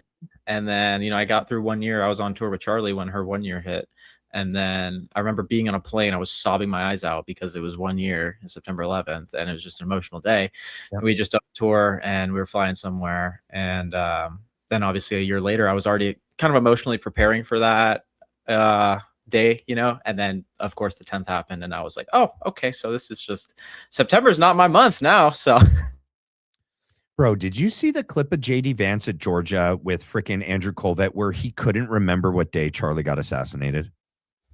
Do you remember that? Did you see that? I didn't. I don't want to see that. That's insane. He goes that one day in September, and he couldn't remember the day. And then he remembered it this way. This is what he remembered. After Andrew says September 10th, he goes, oh yeah, the day before September 11th. So he doesn't remember it for its own day. He remembers it as the day before September 11th. And I'm like, and you called him your friend. You're gross. Yeah, dude. These people. The whole thing, the parallels to 9/11 are interesting too. With the, you know, you have George's in there, and him being at 3 major acts of terror is, I think, 1 in a trillion chances. Which again, that's just so that dude needs to go buy a lottery ticket like yesterday. Well, he can't now. He's going to be in prison, right? Exactly. But you get my point. Like, it's just, this is insane. Yeah. Well, he's an asset. He was an intel plant. Yeah. You they know? all are. Yeah. Well, I think so. The reason why they fast-tracked that event, and UVU wasn't on the campus event tour initially, and it had to be September 10th because they wanted to magnify the collective trauma. Yeah, they wanted to magnify it and make it now too. Like every time we remember Charlie, it's like Charlie 9/11. It's like this. They're married. Yeah, they're married. Yeah. Well, and also with that too, it's like we're getting new angles like every day, like we have with 9/11 for the last 20 years, which I kind of made a joke yesterday on my Twitter. It's like, babe, wake up, a new Charlie angle just dropped, and it's crazy because it's like, where were these angles 10 months ago? You know, I mean, I have a plausible reason. I was told from people that had tried to get some of these individuals to come forward with their phone recordings from different angles. They were like, some of them I think were scared, right? That they were approached, or some people that they heard that were there were approached, were threatened. One guy just came out and said that he had an angle, right? And he called the FBI, and the FBI told him to delete it. The FBI said that's going to cause you more. Insane. That is insane. What? The FBI told him to delete it because it was going to cause more trauma to him. And then he didn't delete it. He started backing it up and saving it on like multiple places. And then FBI called back the next day and was like, did you delete it? I would not have picked up that. I would be like, sorry, wrong number. I don't know what you're talking about. He started posting it so that he got it out so that people couldn't like. Is it that top down one where his shirt pops out? Is it that one? Because I hadn't seen that one. No, it's a clear one from behind where you see the shirt in the back pop out really big, and the necklace fly over like really clear. It's one. I just saw it on X. I'd never seen this guy post. It was either Instagram or X, and I just saw it over the weekend.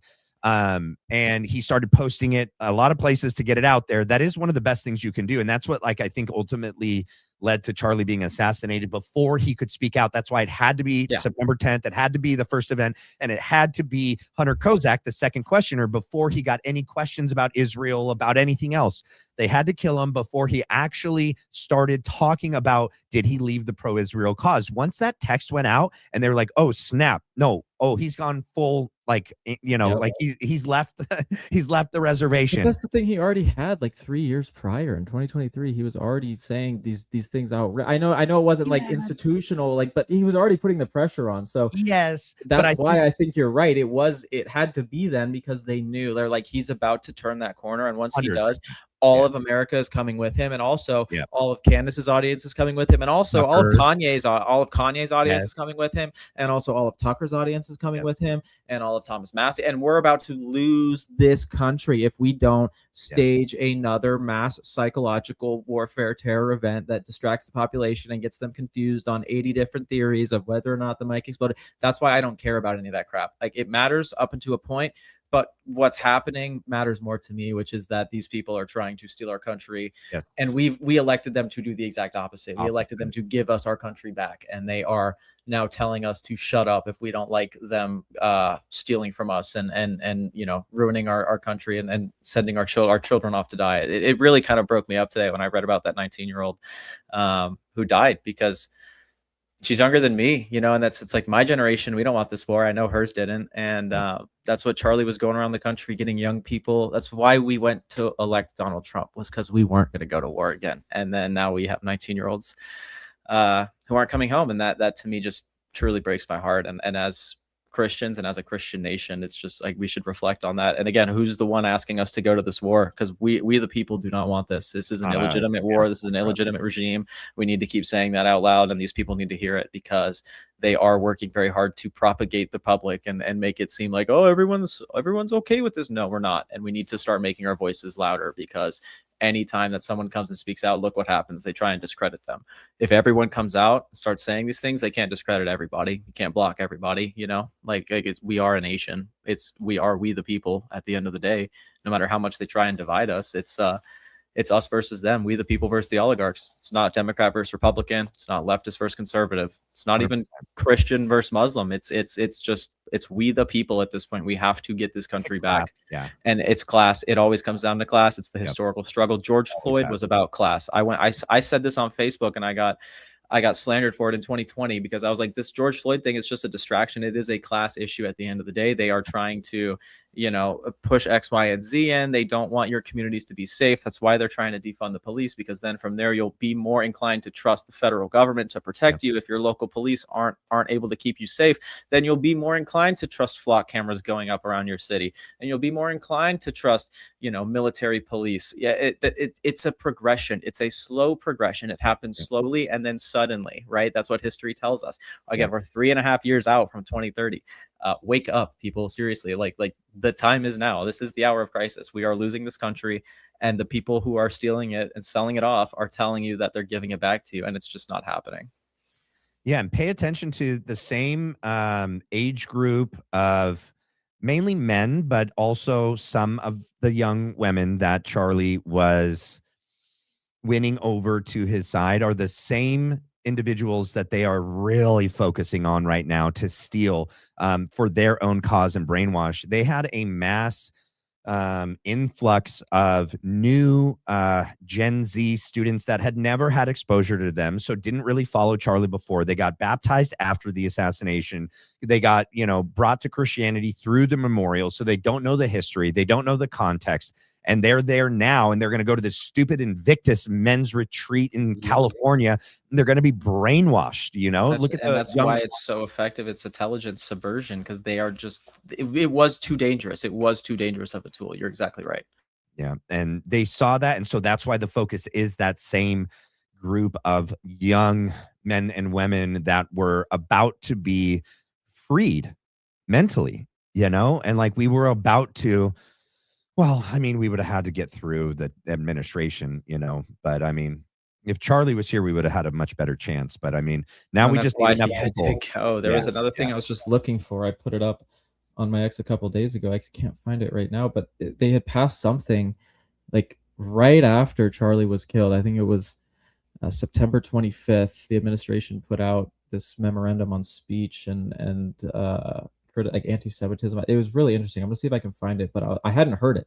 It was like, oh, this kind of explains why he had to go. Yes. Let's see if I can find it here. Well, and I know that in Florida, they've classified things as hate speech. You can't even, like, one girl got arrested for saying something about Bibi, about the Israeli government. They're doing it in some states. I mean, and Florida's supposedly conservative Republican. Holy smokes, you know, but Randy Fine is a freaking evil devil fat man. Okay. That Yeah. poor guy, man. He has had a PR nightmare. I didn't even really know who he was in the first time someone said a name. I was like, oh, the fat Jew? Like poor, like they talk about like he it's again like if you know the truth, it's hard not to I mean, he's hard evil not to though, say too. it. He's like so evil. Paul Zarian would do a better job running that country, that state than him, you know. I know that they classify him as an anti-Semite too, but honestly, if you watch his clips in full, he's actually just he's saying a lot of the same things that like Tucker and Charlie said. He's saying it a lot less articulately. Like he's not as polished as, you know, Charlie and Tucker are. And so he's more easily clippable because they'll take certain things just like sound bites and make him sound like a total crazy anti-Semite, but he's not. He's like talking about the stats of, you know, Gaza and the genocide that's happening over there, and like Israel's involvement here in the United States, like them taking our plutonium and our, you know, nuclear material to create their own nuclear bombs. And why aren't they part of the, you know, Treaties Act? Nuclear proliferation. They're not a part of it. It just was like publicly admitted recently, but not by them, but it like finally is accepted like, oh yeah, they totally do have nukes. Yeah. It's just insane. These people aren't held to the same standards. Yeah. All right, Vasiliki, I'm going to get through some of these and then we're going to watch the next Charlie Kirk clip. Do you recall if Charlie suffered from any sort of medical problem around April 2023? He would have spoken at Destiny Church around this time, Free America Tour. I was not April 2023. around. I was right around my departure from the Turning Point USA. I don't remember anything. So what's interesting, I think what she might be pointing to is that in the prelim, Catherine Nestor, when talking about the autopsy, was asking that some of it should not be released. That was weird. What the heck just happened? My light just went out. Hold on. Sorry. There we go. Sorry. When Catherine Nestor was talking about the autopsy, she says that she didn't think all of it should be released because there is some sensitive personal medical history about Charlie Kirk in there. And she says medical history. Interesting. No, Yeah. I'm not familiar with that. I Yeah. haven't heard anything. That wonder- probably would have been something that they would not have wanted to go public anyways, just for privacy's sake, you know? Well, and it's interesting that the defense was arguing to keep that out in trying to help protect Charlie's personal medical That is really history, and that interesting. the prosecution wasn't. Yeah, that's So weird. I wonder what that is. Hopefully we can get it like FOIA down the line, maybe. I don't know. Yeah. There's a lot of things we don't know from Las Vegas still because they keep things under lock and key. So Charlie was the uniter. Truth is unity. Truth is love. You cannot divide and rule the truth. That's true. That's true. Gifted 5 Black Line Brief memberships. Thank you, Mystic. We got Julia Pruitt. We got thank you for coming out and keeping the real Charlie in our feeds. May the world never forget. God bless and protect you. All right. I got through enough so that I'll get to the rest in a little bit. Let's pull up the next Charlie Kirk clip. Let's see. Did I do this one already? Let's see. I think I did this one already. Well, let's just see where it was leaving off and if it's not, because I don't want to miss one. I don't want to delete it if it's one that we already did. He's wearing the same shirt and similar tie in a lot of these. So, oh, Yeah. now what they call education, I call indoctrination and anti-Americanism. And you, upper middle class and elite Jewish culture have been one of the main funding sources of American elite colleges, especially in the modern era. Harvard, $50 billion endowment. Columbia, you could look it up, it's $30 or $35 billion endowment. Stanford, $40 billion endowment.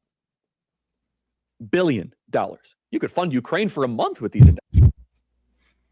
And when I published the book, The College Scam, and I would get into, really spirited discussions with some very well-intentioned, center-right Jewish donors. And they'd say, come on, Charlie, higher education is bad, but it's not as bad as you say it is.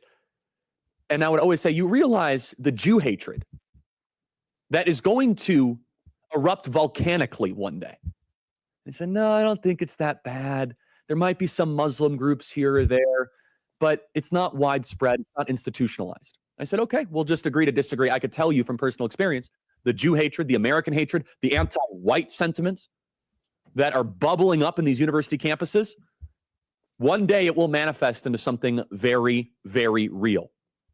Now, this could be connected to any issue that you're passionate about. Are you concerned that America has become less religious? University campuses. Are you concerned that more and more people think men can give birth? University campuses. Are you concerned about the war on white people? University campuses. Are you concerned that young people don't have an adherence or a love to the United States Constitution? University campuses. Like, all roads used to lead to Rome. All roads lead to Harvard, Princeton, Yale, Stanford. And they are also the feeding factory of the FBI, of Goldman Sachs, of Google, of the CIA, of the United Nations. While I bash colleges relentlessly, I also acknowledge and admit that if you can get the special card. All right, that was the main part of it. Yeah, he just basically unpacked how the deep state is perpetuated and where it comes from, and how it's, you know, continued, and the way that they prop it up.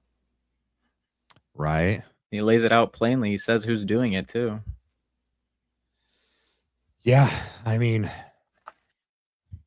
if you look at, like, after World War II, the formation of the CIA, right? So from OSS to CIA, Operation Paperclip, and then the formation of Israel, right? The Balfour Declaration, you know, getting Israel from the UK, forming, you know, Israel, and then Mossad being created. And then look at what happened from, like, the end of the 50s up until present day. Yeah. I mean, how can you not see that? I mean, how could you not see that? All the wars that happened after World War II, did we benefit from any of them? Were any of them on for our benefit? Were we actually threatened in any of them? No. Like, I think all most of them, the intel was kind of phony and false, and given to us by people who wanted us to go kind of stir the world pot on their behalf, and it continues to happen, and it wasn't supposed to happen this time. And that's, again, part of what this whole thing is about too, is just how this carnival just seems to keep going on, and the Ferris wheel keeps spinning, even though, you know, Charlie and all of us, we tried so hard to put a stop to it. So it's kind of like, where do we go now? Yeah, I hope that enough, I mean, and that's the other thing that's crazy, that it clearly, like, there's enough of us that are waking up, enough of us are tuning in. We're watching, like, Julian Dory, we're watching Candace Owens, Tucker Carlson, Baron Coleman. Now, like, we're doing our channel, our shows. Like, I can see the movement of certain posts and activity on X. It's not as fringe as they're saying it. We're not as, like, we're not the minority as they're trying to make us out to be, you know. And I think that's deliberate. Like, I think they know they're the minority, so that they're out there being like, we're not the minority, you're the minority. We're the majority. Right. No, that's exactly it. And that's why we're seeing so much money being pushed in and paid to prop these false narratives up. It was, I think, most obvious to me that weekend where Brandy and Jack Posobiec kind of went head to head, and we saw independent journalism once again, as it historically does, you know, win that battle for truth. And, you know, the more that we all collectively in our own way keep pressing on in that kind of spirit, in the spirit of truth and the spirit of Christ, I think, I don't know, the more effective we'll be in the long run. This isn't, you know, like you said, Rome wasn't built in a day, but also just kind of recognize the part in the timeline where we're at. You know, what part of the movie are you in? And think about what you're willing to sacrifice, what you're willing, you know, to let happen in your face, and also kind of think about what you want, you know, potentially your children to inherit, because at the rate it's going, it doesn't seem like it's anything better than what my parents had. And that's a big kind of frustration for me, is I think we're the first generation to have our lives worse off, significantly worse off than that of our parents. Like, yeah, we have DoorDash and whatever 100%. else, but I would much rather, you know, be able to afford a home and have whatever goy slop I want delivered to my front door at whatever hour of the day. It's just a interesting trade-offs that we've made here, and I think it gets to that root of our society kind of corroding and it making it harder for us to organize around central issues. And you could trace the education there as well. And then at the same time, simultaneously, as Charlie just pointed out, you have these same kind of Jewish leaders going through institutions like Harvard, ending up in the CIA and our government, and ultimately manipulating all of us against ourselves as they just kind of laugh in our faces. It's quite evil. Yeah. Yeah, it's definitely evil, and the gaslighting's insane. That so Frank said it the other. So my gosh, dude, these people, it's unreal. I mean, but that's totally a tactic, right? Like they attack you, and they claim you're doing the thing that they themselves are doing. Yeah. Ben Shapiro, Jeremy Boring, Frank Turek, all of these people at TPUSA literally are doing the thing that they're accusing all of us of doing. And that's blatant doublespeak. That's leftist behavior. It's why I say that for any of these people to claim to be conservative Christian Americans it's a projection of what all of us are. And it's so hypocritical. And when you call it out as blatantly as we are now, I think it's very easy to be seen. I think that's why we're having the reaction we are. I think half of these people's engagement at this point is built on people tearing their lies down, truly, because we see the numbers of the Charlie Kirk show, and they're not good. They're not what they were when Charlie was there, because the content's not the same. It's not the same offensive war that Charlie was in, the culture war, so to speak, that we realize now has kind of been a psyop and co-opted. But the spiritual war that he was in is far real, and that's what, again, I'm trying to kind of sound the alarm bells on, because the demons are lashing out, and they are engaging in the physical world, and there are real world implications to the spiritual war, whether we like to believe it or not. We saw that with Charlie. How long? You're Orthodox now, right? I'm not Orthodox yet. I left my Pentecostal church pretty soon after Charlie got killed. I just kind of started looking at the world a little bit more critically and asking questions again. And then, have found an Orthodox church that I've been attending as frequently as I can, but it's, again, something I myself need to prioritize more and actually go through the conversion process of. But as far as worldview approach and approach to the scriptures and the practices, I find that Orthodox Christianity is the closest practice we have to like the early church and the early church fathers. And there's a whole church history there that we can unpack later, but for sure. I don't know if you've had chance to do it yet. You got to go watch the Jay Dyer, Tucker Carlson. Jay lays it out, right? And he compares it, like the difference between the Catholic Church and, I mean, he's just I would love to have him on sometime. He's just, man. I used to watch him when he was on Gaia, and he would do the occult symbolism behind Hollywood, and he would break down these movies and the different hidden occult symbolism in these movies, like Eyes Wide Shut and Stanley Kubrick, and his daughter actually just DM'd me the other day. Yes, yeah, she's in this space of the Charlie Kirk investigation. Yeah, that was cool. As like a filmmaker, I was like, dang, that was cool. Thanks for DMing me, man. Yeah.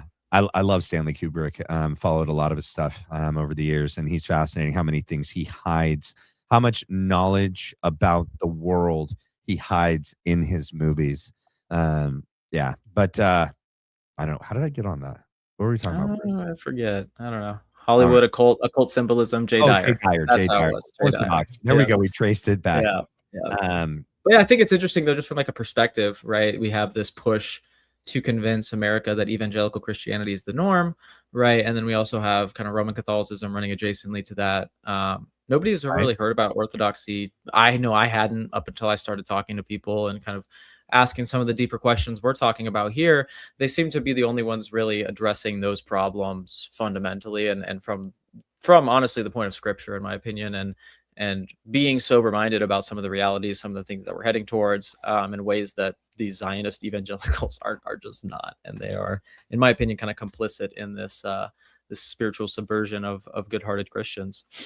Which makes what Andrew Wilson is doing really weird, because he's supposedly Orthodox, but he's working for this organization that is a total Zionist shill and like just an arm, a propagandist arm of Israel. So I'm like, Well, what are again, you like, doing, I bro? think actions speak louder than words, and we're seeing Yes. that here. It's very easy to claim one thing. It's very Uh, easy to say you're one thing.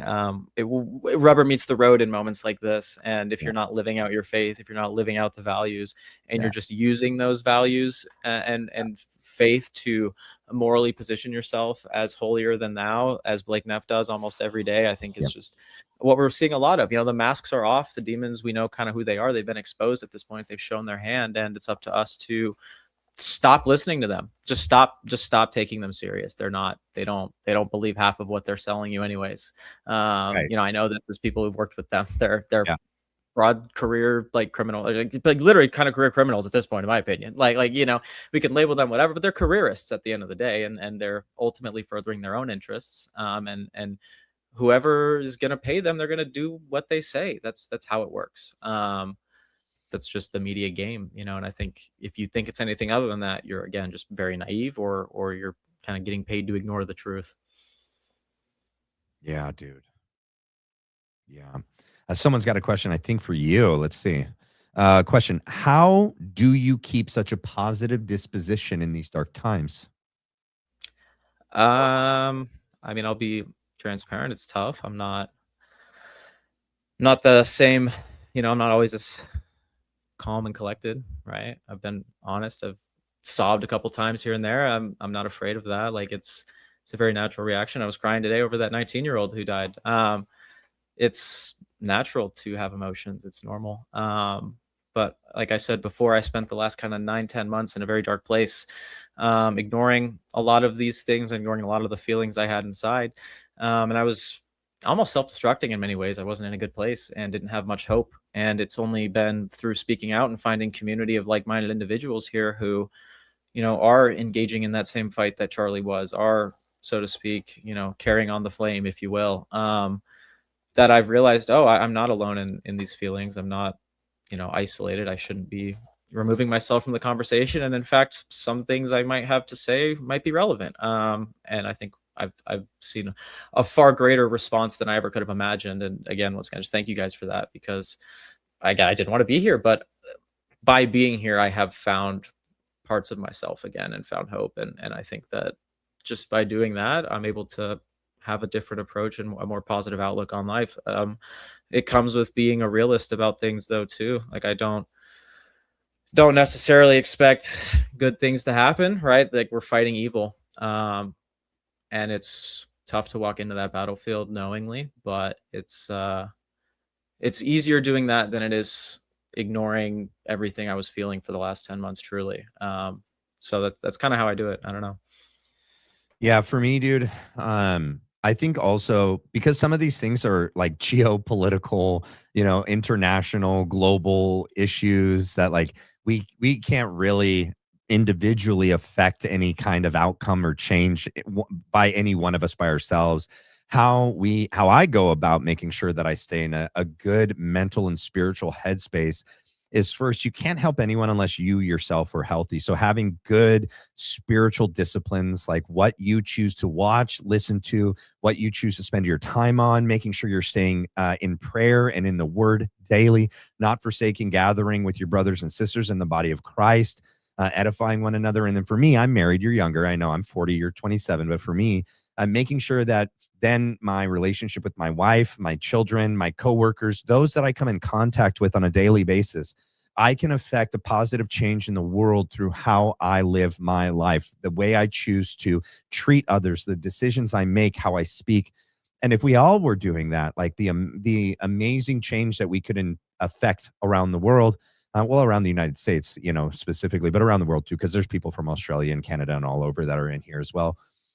And then collectively too, like, staying in a community, like Meech said here, we can start to realize that we're not as isolated. They would love for us to think we're alone and isolated and weak, and that we can't unite, and that we can't create some sort of resistance, whether that not be physical at first. Like that should be last resort, obviously. Like But it should always be there. That's in our founding constitutional papers, right? You guys, like, that's there in case a tyrannical government tries to rule over us. And like, it couldn't be more obvious. And that's what's happening right now. So, I mean, I'm not saying that that's the time right now, but I mean, that should be a last resort, but it should still be a possible resort. But what we could do first is what we're doing now, and enough of us speak out and enough of us, do what we're doing. I think that's the beginning.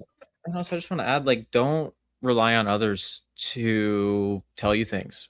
Educate yourself, and get involved at the local level. This is something Charlie always talked about. It's like, get involved in your local governments, and because that's where the change is going to be most found first, is in your local neighborhoods. And I feel like a lot of people, even having worked for the state for a little bit, are very unaware of how basic things like their school board operates, and so you're expecting, on the one hand, the federal government not to, propagate your children. Are you holding those directly in your community accountable when you have the power to do that, right? Go to a school board meeting, hold these people accountable. It is kind of engaging in that political front, but there is a sense in which, like, we're not going to take on the federal government overnight. We're not going to dismantle this deep state as you and I sitting here talking, right? But what we can do is get enough average citizens and parents aware of what's going on and have them go talk to their local representatives, and then that message will eventually make its way up the food chain. Hopefully, that's how it's supposed to work in a proper country. This is, again, a litmus test for us to see if these values and processes are still present, I feel like, right? And again, we can't be the only ones doing it. I saw Diligent put out a thing the other day. It's like, you guys, we all have to be in this together. It's either we are or we aren't. And it's unfortunate because even some of the people I was working with were, they made it clear that they didn't necessarily disagree with me on some of the things I was saying and feeling. And I know that, generally speaking, most people in America, you just saw it with Robert O'Neill, are looked at what happened, and again, their gut tells them that something is wrong, and I think that's the Holy Spirit talking to us. It's just, trust your gut. Don't listen to what evil demons are telling you is reality when it's not. Go watch the movie They Live. It's like one of my favorite kind of dramatized examples of this, right? Where if you just put on the glasses, you're able to kind of see through the deception. That's a classic. It is. It's great. It's incredible, and I think the parallels to today are just insane. I've put like a 7-minute clip on it out multiple times, because it is. You just get on Twitter and you see the same people saying, trust the government, don't question things, anyone who isn't is an enemy, and it's like, okay, you guys are all doing the same thing against the same type of people who, quite frankly, are Americans. Blake Neff had the nerve to say he didn't know who that guy was that we just listened to. Like the guy who killed Osama bin Laden. Dude, you were working for Tucker Carlson. Don't sit there and lie and tell the public you don't know who this dude is. It just makes you look dumber than we all already know that you are. I don't understand how these people can blatantly lie. But then it gets back to, this is a manufactured decline. It's a manufactured pacification of the strongest weapon against these people. And that's where it's like, again, they wanted 1 million Charlie Kirks. I think they're going to get them slowly through people like us. But they're also trying to create 1 million kind of quasi Charlie Kirks through this new brainwashing that we're seeing. And I think we saw that best at CLS this past, I don't know, was it 2 weekends ago now? And it's just, they're showing a room full of kids clapping along blindly. And it's like, that's concerning to me, right? Even as someone who went through that, it's not the same thing that it was when I was there. And that's why, like, I'm doing what I'm doing now, because I went through a lot of these questions early as an internal person, and I felt like that's part of why I was sidelined from the corporate side of things. But again, it's a very low talking point. It's just another piece of the puzzle here, that this is a large spiritual war that we are in the middle of. And they are using the strongest warrior in that fight to now pacify the public. And it's so demonically evil.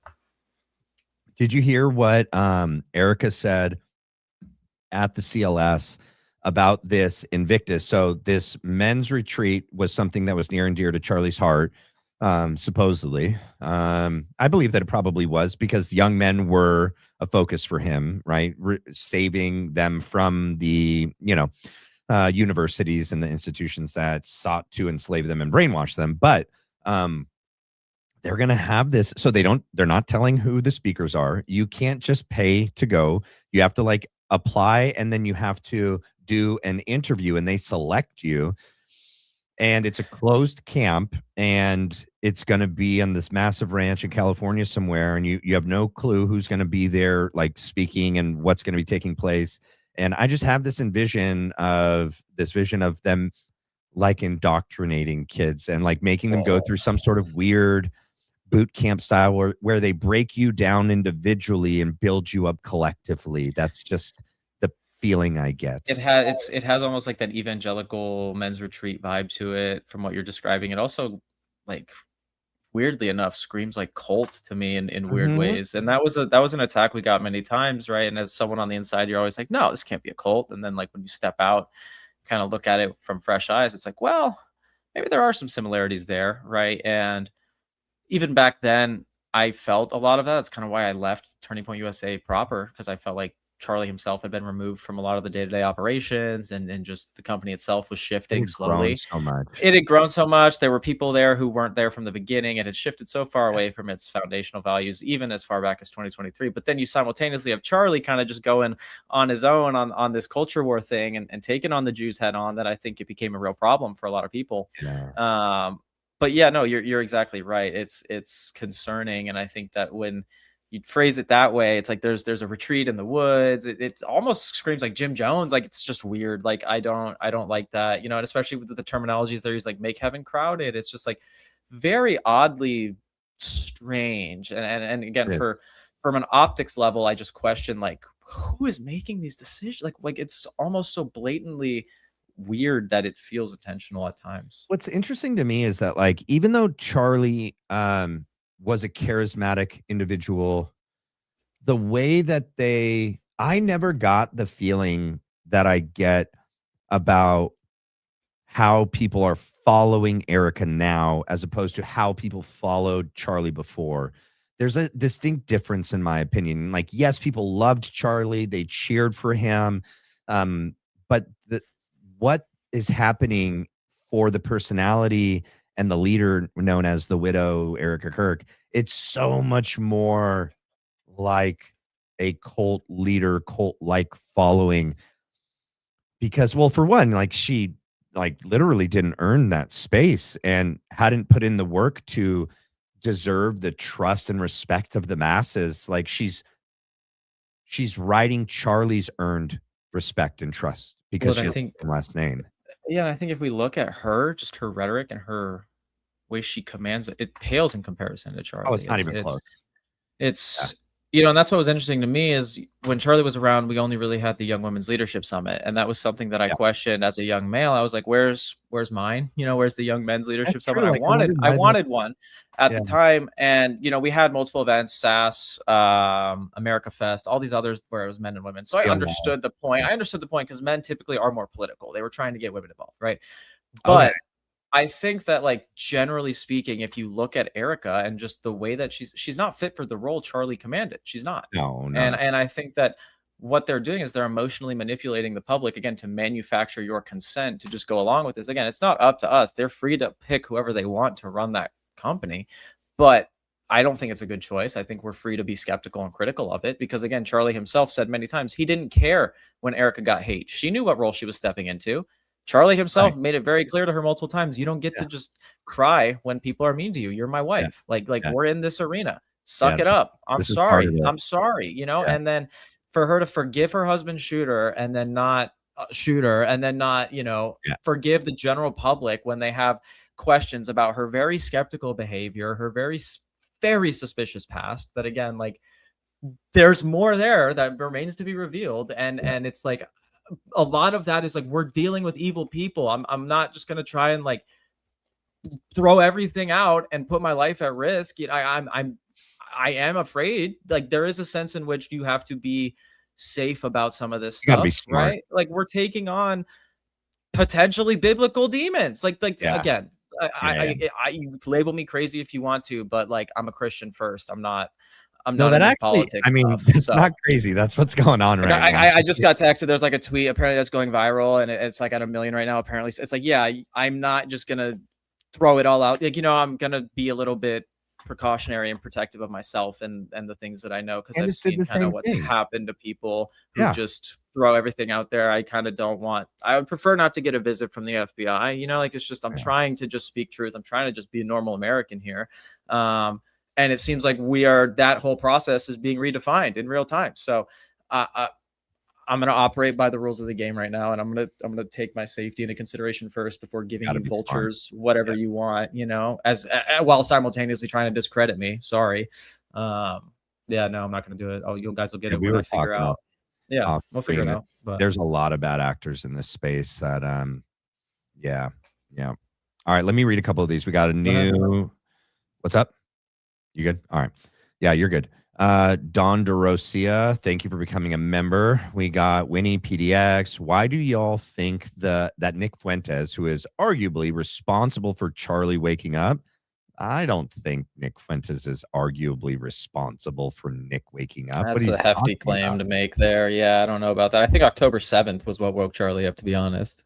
Yeah, and then I think probably some of the individuals that he spoke with, like that college student, that asked. Yeah, oh yeah, the students that he was debating, his donors. Yeah. There was a lot. And to put it all in that's insane. And also to see how he's a Fed. So no, I definitely agree with this last part. He does seem to be determined to sell the Fed slop, and I guess we can answer that part. So the part in parentheses, I just wouldn't agree with.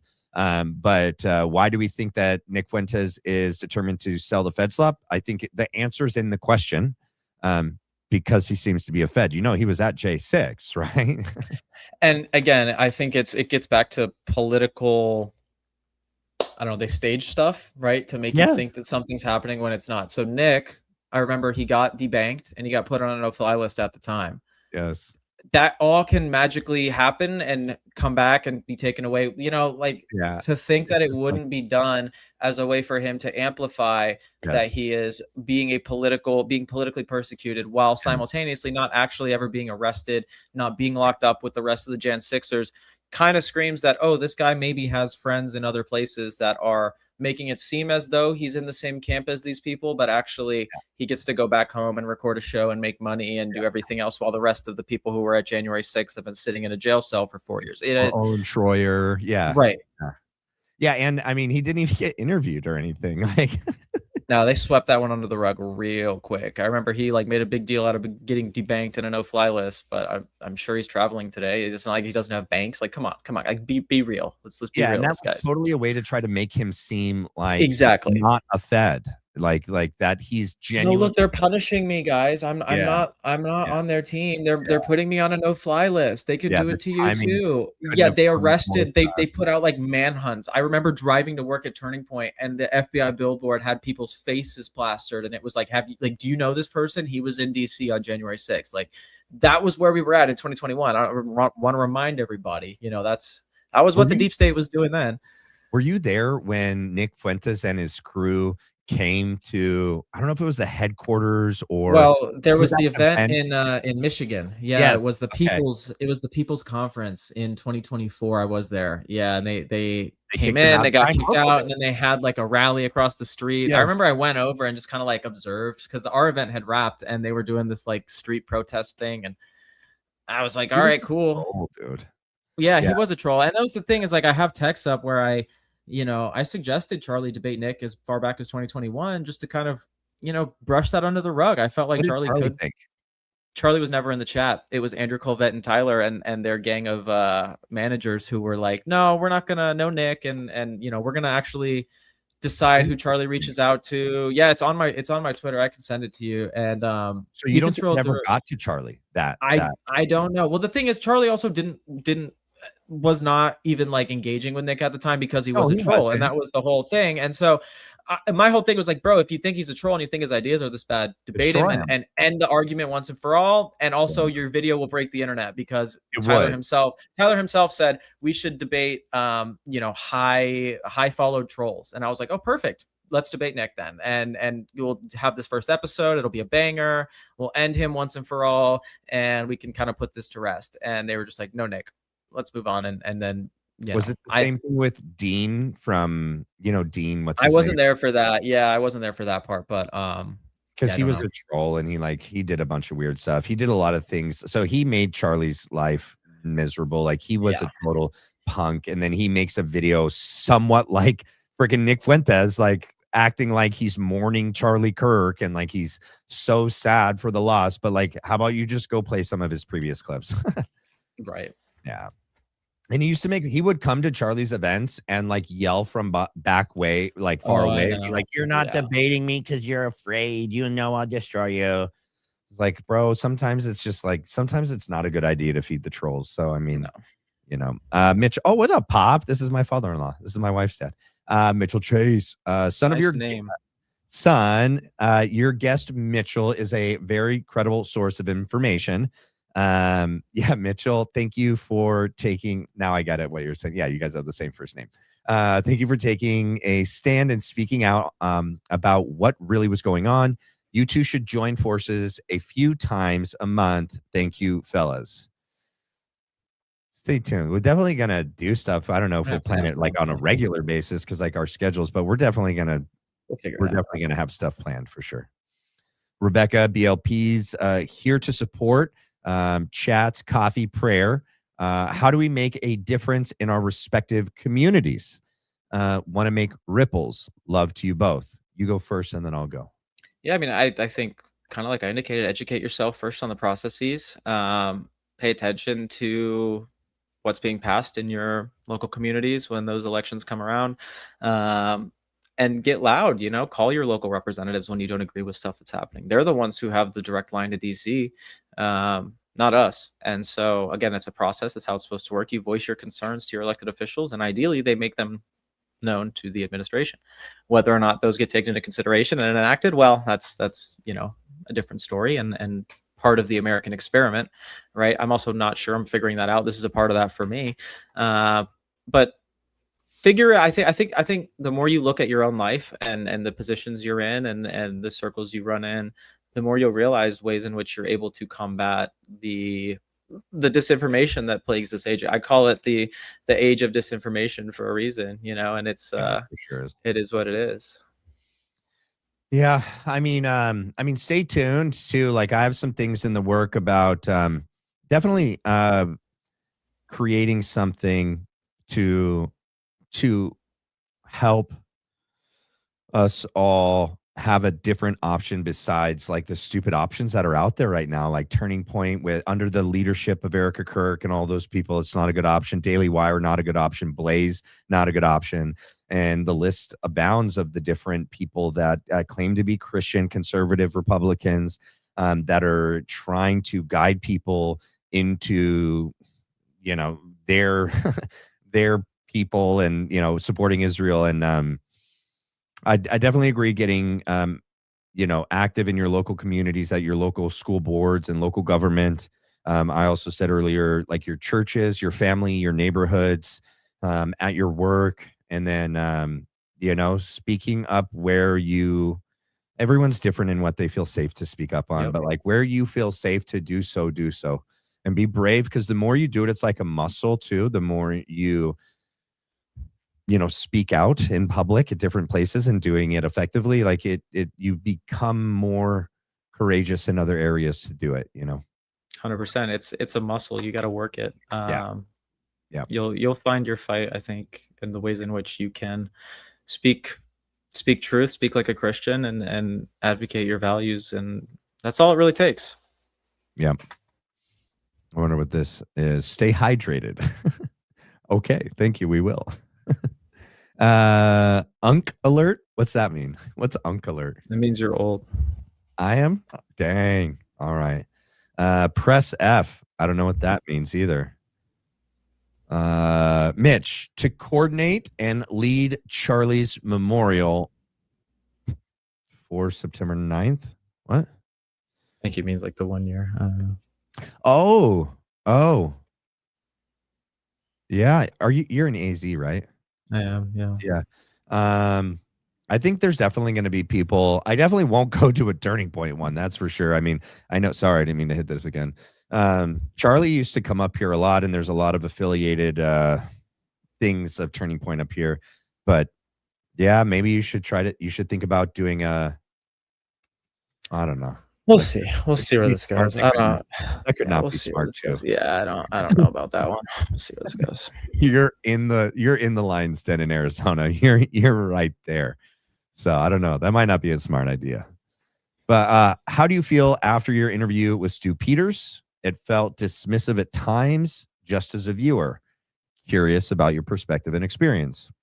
As in, I was dismissive or he was. I didn't really get that feeling necessarily. It was my first time really going live. I think that it was a learning lesson for me. I was far more, I don't know, exaggerated with some of my reactions and statements than I have been recently, and I've been working on that. Again, I never really wanted to do this, so it's something I'm learning how to do every time I do it. I feel like I get a little bit better, but generally, I enjoyed the process. I was very happy to have been able to go on Stu first. I think for the kind of approach I have with the things I'm saying, it was the right platform for it, and it helped kind of put me on the map, so to speak. But yeah, I had a great experience, and Stu's a great guy, and I love the work he's doing. So Yeah, I don't know. I didn't think he was dismissive. You know, I I think didn't he's get got a that lot. vibe. I just Yeah, think he just has a lot that he's dealing and working with, and he's obviously operating at a far higher level than I yeah, am here with my yeah. bedroom studio. So it's one of those things, but par for the course. We'll get there. Yeah, I mean, like, he's, like, on a set, and I think he's getting, like, text messages, and there's someone in his ear, and, like, if you watch what happened at the Anna Escobar episode, right, like, there's so many moving parts, like, who knows, Well, and if like, you how stayed much. until the end, we ended on a great note. Stu was Oh, I very didn't make it that happy. far. Oh, you should get to that. He did a whole like lean back. He like raises his hands and like Alright. it was great. I didn't even know it until after. My dad was like, "Did you see his reaction?" I was like, "No." He's like, "Oh, dude, you got to go watch it." So Oh, I gotta go back and watch that it's part. sick. I clipped it up, pushed it out. It was a fun time. I had a lot of fun on there. So and I think it's we're only getting started with a lot of the fun. I'm gonna play. I think you have it on your X, right? Shiloh, what up? Blake could remember the lip quiver, but not the day. You have that compilation on your X, right? Which one? Of Yeah, the compilation of Blake remembering things. Here we Oh, go. I I'm don't know if I do. Maybe. pretty sure this is. Oh no, this is on my bookmark. That I've bookmarked. Here we go. Ready? So, just to keep in mind, so people that don't remember the context right now, Blake had, I don't know why they decided that Blake should be the one to go on X Spaces and start answering questions. Probably not the best idea. Anyhow, he's been doing it, him and Gary. And then people like Diligent Dennison. Here's what's crazy. Even Frank Turk proved this in the recent, he just did an episode with this lady, something childrish. These people don't actually know the facts of things. Like, they don't know everything that we know, that we've been like investigating since 9/10. Like, we know more about all of this than they do. And it's just insane. So Blake is out there saying on an X space, trying to argue against some of the narratives or theories, the allegations, and then he gets questioned like, so when did you fly in? What plane were you on? Who did you drive with? Who was in the car? Why didn't you go to the restaurant thing? Why did you stay back? What were you doing for that time? When did you arrive? And he just like does it. Why did you go? Did you go to the hotel? What hotel did you stay at? Where were you that night? He doesn't remember. But here we go. This is Blake remembering things, okay? All the things that were part of their narrative, he remembers. I remember even running. Truthfully, I will never forget. Wait, what? Oh, wait, why did it mute? That is weird. I didn't mute it. I don't know why I did that. That's weird. I remember even running. Truthfully, I will never forget what I saw. And I'll never forget what I saw. What I'll always remember is the way his lip was quivering. I remember he calls Erica. I remember. Oh, it's when I click over here. That's so annoying. Hold on. So when I click back to try to view it, it's never done that before on X. That's weird that it does that right now. Remember.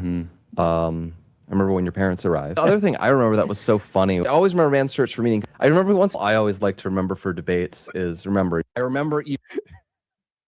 It's so funny, dude. Do you remember the 21st night of September? It's like, come on, Blake. Oh my god. I guess would it be the 10th of September? 10th night of September? 9th night? I don't know. Like, Bro. geez, Well, what's crazy? We need a Blake Neff remake of that song. Bro, like, so he says that he doesn't remember what hotel he stayed in. He doesn't. And I posted that should just be in his email. So it should just be a quick little, let's go back and pull the confirmation, Well, I'm like, how could ever all of that just not? It's conveniently, he just forgot it all. It's not. It's intentional. One of the things that came up tonight in the Uncandace Owens was why did they all go to Salt Lake City? And one of the things that I had found on Julian Dory, Julian had this death investigator on his show recently. And let me pull it up, what I wrote. And this death investigator, who I don't believe about his theory, he got a lot of flack for him thinking that the 30-06 is plausible. But Julian Dory had a death investigator on his show on July 13th named Joseph Scott Morgan, who stated that in Utah, there are no coroners since 1972. Keep that in mind, because TPUSA and the freaking feds said the coroners, they actually say the coroner did the autopsy. Only in Utah, they're Utah State Medical Examiners, which are solely based in Salt Lake City. It is the only place where the autopsy could have taken place in Utah, and would be maybe why the entire TPUSA team had to go to Salt Lake City that night. But if they did, they would remember that and they would know why, and that should not be an issue. And it's an issue that they don't know that, and they're not saying that, and I don't know why. So it makes me think that there's some foul play with that individual, who was just the new medical examiner, was appointed July 24th. A lot of firsts. A lot of How firsts. convenient.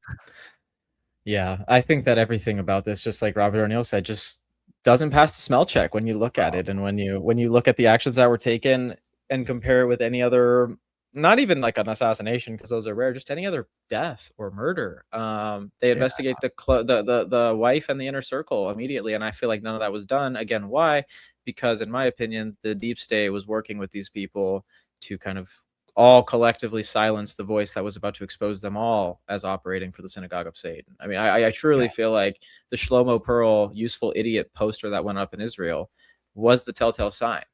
Everyone that we now see still employed by this establishment used Charlie to secure their power, to keep this grift going. And now we're caught in the middle of it, and it's up to us to expose it for what it truly is. Yeah, like this. So just since we were just talking about it, right there is Dr. Dr. Deidre Smith Amaro, medical examiner, does not say coroner. So I don't know, because it wouldn't, because they are medical examiners, but she was appointed July 1st, 2024. These are all new personnel, right? New Judge Tony Graff, new Kash Patel, FBI director, new, Bo Mason, commissioner of Utah DPS. Who's this guy? Robert Bowles, FBI special agent. And this guy is Andrew Zanger, is the new CEO for Timpanogos Hospital. All within 2025, except for her. She was 2024. So, I mean, and all those people were also Googled in Israel and or DC, and the Google search trends pointed that out by Baron Coleman, and then Anna Escobar did a lot of deep dives on that recently too. So it's fascinating. All right. Wait. All right, cool. Thank you, Mystic. I appreciate that. You're good. Yeah, you're good, bro.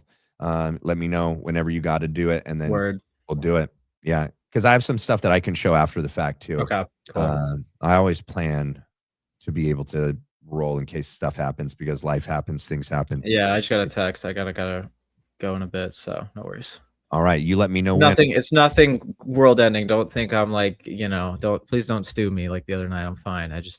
Yeah. Life happens. You're right. Oh, when Stu jumped off and like, dude, yeah, it's like I got a text. Okay, yes, life happens. Okay, but the way he did it was crazy. It was like he was about to break some big story with Anna, and then it was just like shut down, no answers, dark 30 for like however long, and we were like, whoa, bro, someone got the call. Holy smokes. That's funny, because then I think he jumped on the phone with me like an hour later, and I was like, hey man, they're kind of worried about you right now.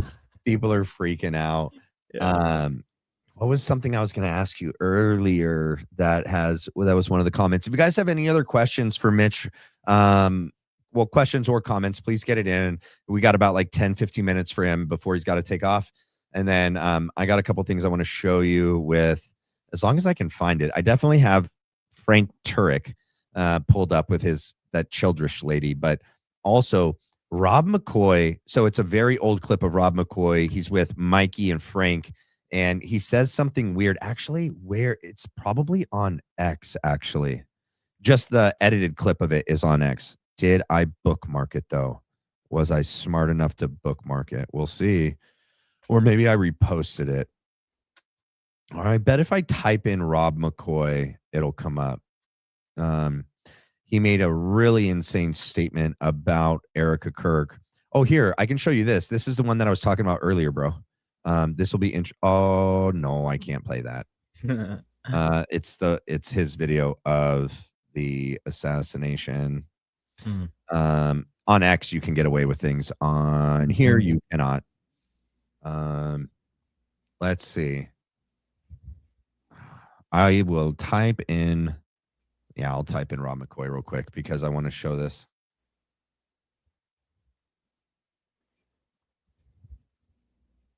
And then I'd posted some videos. Here it is. I got it. All right. Am I not sharing this tab? Nope. It's because I exited out of the last one before I chose the next tab. All right, here we go. Freaking Rob McCoy. Ready? Charlie, Erica's going to be a widow for a few years before the Lord, takes her home because life is a dash. Your children aren't going to be fatherless because I'll be a father to the fatherless. What the What? What did he just say? Excuse me? I'm going to play. Can we run that back, chat? What? It's so weird, dude. And I have this actual hit this live stream because look at his shirt. That's insane. Look at this shirt. Do you see this shirt? It's this one. I just haven't made it far enough to where he says it. It's when he's alone on the screen. So it's like, well, unless they edited it, there might be a part. Oh, so it's probably right here. The future TPUSA. Why don't we just watch this right here and see what he says? Because they say some crazy stuff. They kind of let their hands be known. Is it on yet? The message. Well, the message I gave the Sunday following Charlie's murder was how he was a modern day Moses, and he got an entire generation of young people out of, in a sense, slavery of indoctrination in secular campuses that just hated America. And he reminded them who they were. They were Americans and what it meant to be an American, and where truth comes from, and the pursuit of truth. All right, I actually know where it is because watch, I can see how he does his hand right I always here. found it interesting that they call it a murder and not an assassination, especially these people in the inner circle. I felt like That is true. I feel like with how historic assassinations are, you would almost want to repeat that and emphasize that. That's why I keep saying assassination instead of murder, because it is a historic event, and I feel like calling it a murder discounts the impact of it. And it almost feels intentional because I've noticed everyone in that circle, Rob McCoy, Erica, Frank Turek, everyone refers to it as a murder rather than an assassination or even an execution. Which, again, if you're wanting to use rhetoric, if you're wanting to incite the public, you would want to use strong words. So why then are they making this seem as if it's a murder?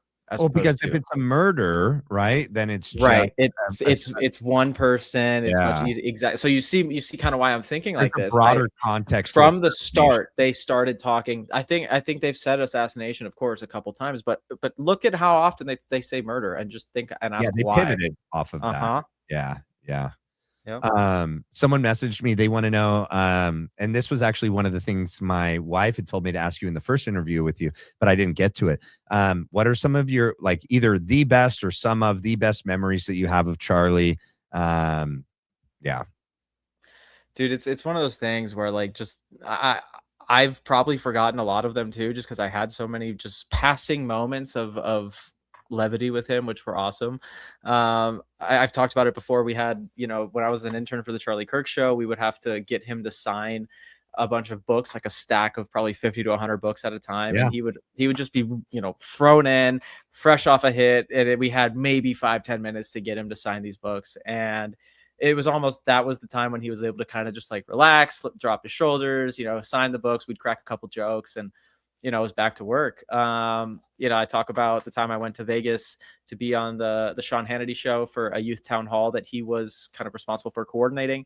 And, that event broke, and I'm walking through Caesars, and he just looked me in the eye and was like, "Oh, Mitchell, how you doing?" And my probably personal favorite is I went to school at the King's College in Manhattan, and it was one of the two schools at the time that Charlie was actually recommending.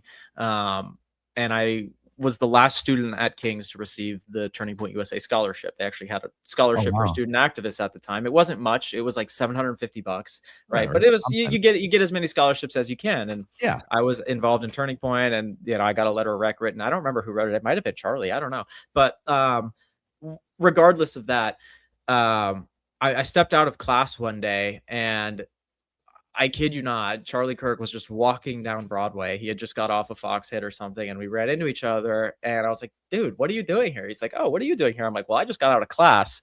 He's like, "Oh, I just got off of Fox," and I'm like, "Oh, cool. Like, how's life?" We spoke for maybe 30 minutes, or 30 seconds. It was like a very much New York passing conversation. And he was like, "Oh, see you at SAS in December." I was like, "I'll see you there," and then that was just how it was. It was very much just, we always saw each other. We always knew we're in each other's kind of camp and always in the fight. And those are just a few, but and then the college tours that we did, anytime someone would say something crazy, I was always in his like direct line of sight. So I would get the eyebrow raises, or even just a couple like, "Oh, Mitchell, like, did you hear that?" Or just, it's kind of just riffing off me almost, because we went back for years. So I don't know. It was a weird, interesting relationship that there was not anything crazy that I got to experience necessarily, but I had a lot of time just in his kind of sphere of influence, which I'm Well, and I very bet blessed for. that increasingly got limited as it grew. Oh, for sure. And that's part of and my, as they started to control it. So they wanted to make sure that people that were there from the beginning, like they got Candace out of the way, they started getting other people out of the way, and they would limit your access to them down the line, and I bet that sucked. yeah, it was a frustrating thing to have to like understand kind of like why, but also to trust that like, oh, these people, they're operating with a greater understanding of what's what than I am, and so I'm going to trust that they have his best interests at heart. At the time, Well, and even though there were things that didn't necessarily seem like it, it just was like, okay, we'll trust that these are good people. And then it's why I'm doing what I'm doing now. Because Well, and going back to what Charlie did too, like he kind of led by that example. yeah, his whole thing was about work ethic and delivering results. And I did a lot of that there, and I felt like it wasn't, I don't know, received in the way it should have been for a company that was started by Charlie Kirk himself. And again, a lot of that comes down to the culture that was built not by Charlie himself, but by the idealists and the loyalists and the bureaucrats that were installed by Tyler Boyer. Yeah. And it's sad, but it is the truth. It's what happened. Did you ever see him? I wish he would have done videos of his impressions.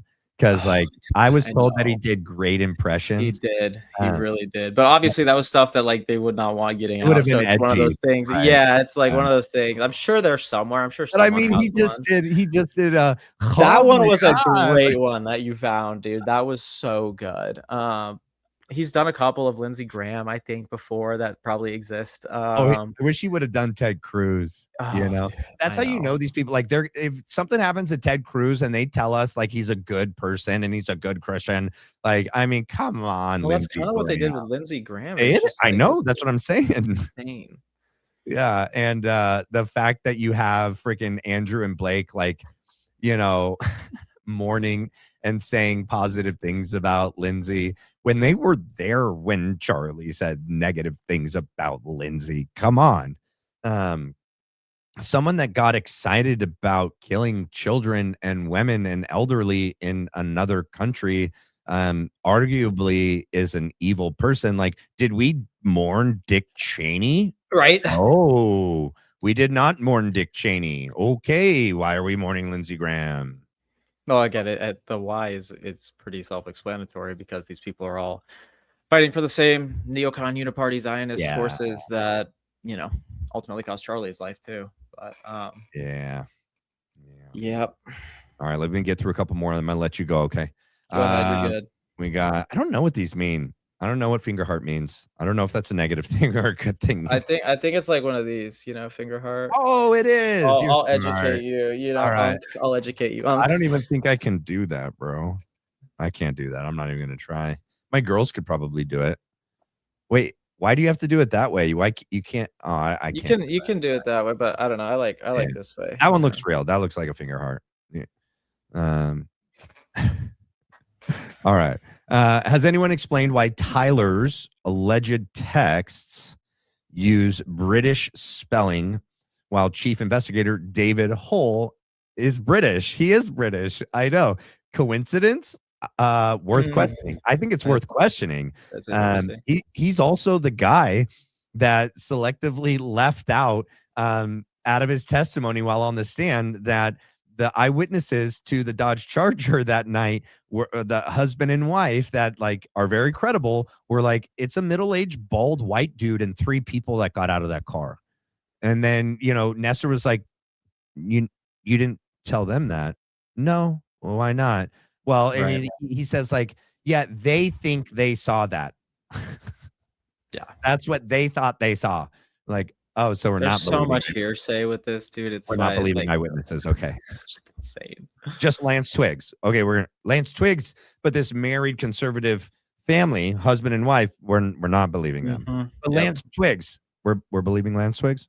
Okay, okay. All right, that's what we're doing. And that's what doesn't make sense about like these the Fed sloppers too. They're like, all of the evidence points to Tyler Robinson. Simultaneously, all of the evidence also, well, okay, not also, all of the evidence, in my opinion, points to Lance Twiggs because his DNA is on everything, and he's the one going to them saying like, he did it. He told me he did it. What do we have to say that he told? Oh no, just his word. Oh, a burnt paper that he could have wrote too. Oh, text messages that he could have had his phone synced to the computer at his house that Lance was next to. It was like no metadata, no authentication. His phone just so happens to have a crack like right on the timestamp. Yeah, it's just isn't that weird? Isn't that weird? And they come out and they're like, the evidence is overwhelming. It's overwhelming. There's a 4K video. You can see it clear as day. And if you question the state, you're a terrorist. And then we go back to the original video and we're like, oh yeah, no, not 4K. What happens when you zoom in? All you did was zoom it in. That's all you did. Worse. It makes it worse when you zoom in. It's super pixelated. No. Jack Posobiec told me that it's 4K, so it's 4K. I know he can't remember Pizzagate, but he can remember that this video that's clearly not 4K was 4K. It's just like this is 1984, but worse. Freaking A, dude. And Benny Johnson is like, I think that his wife has him hostage. Did you see that video outside the courthouse? She's like standing behind him and she's like staring at him. She's like, you better freaking say it. You better freaking say it, or else their relationship was always weird, bro. I'm not gonna lie. Like I question that marriage heavily.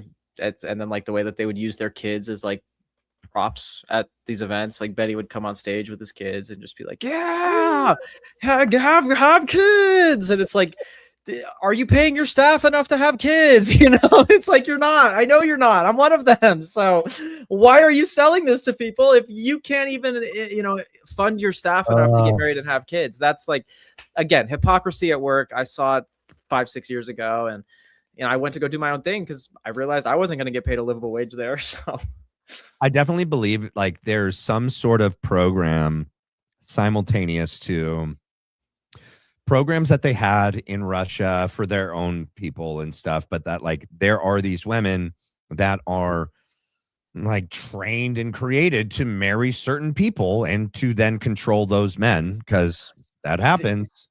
Yeah, I would have to agree with that. There's been, even in my own dating experience, I'm rethinking some of my own relationships in hindsight. With just some of what it's like, who were you?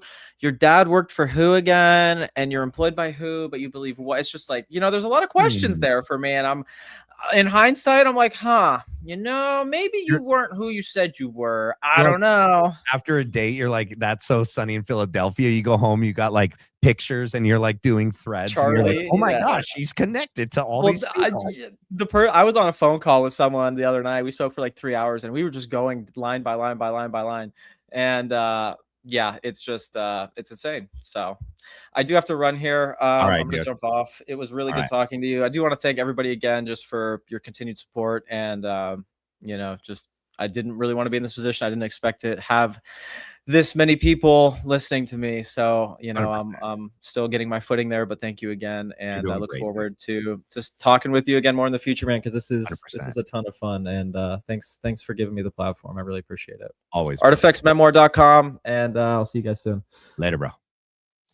All right, ladies and gentlemen, let me get to some of these. We got sparkles. Is that like a glitter bomb? Sparkles?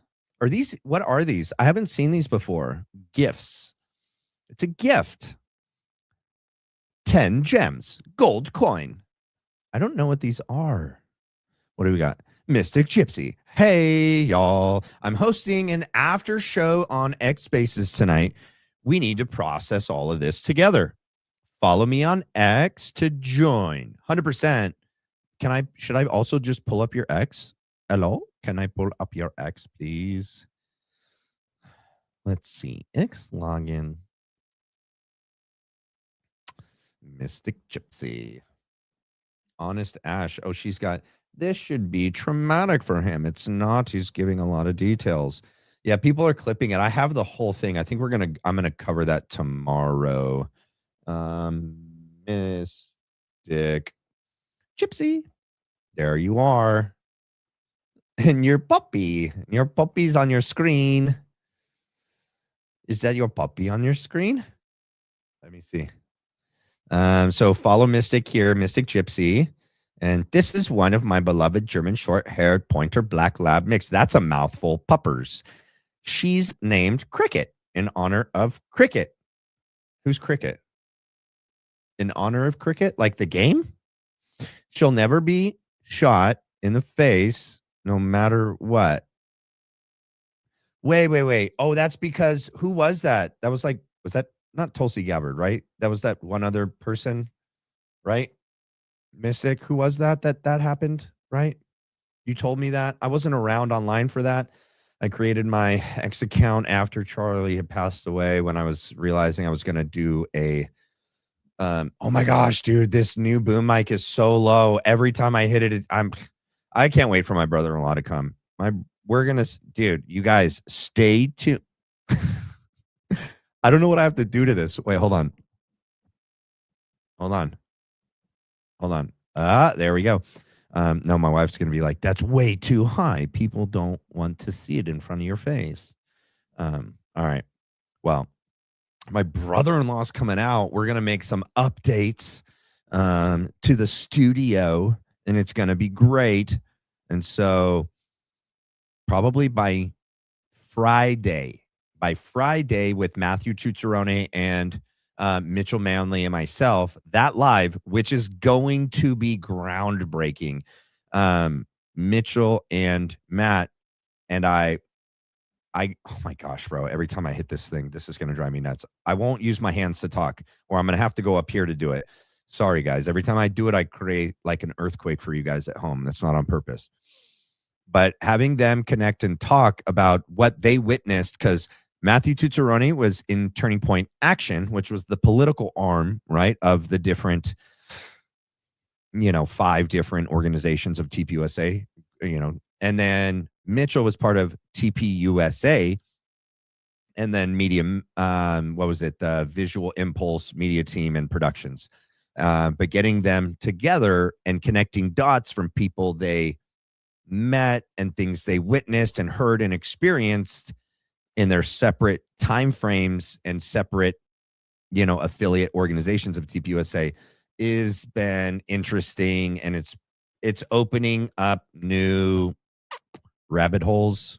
And so you're going to want to mark your calendars for this Friday at 7 p.m. PST. We're going to have them both on. It's going to be great. All right, we got Vasiliki. What can you share about Brylan Holohan popping up 3 hours after the death? Huh? Who's that? Who's Brylan Holohan? Hold on, let me look this up. Am I even saying it right?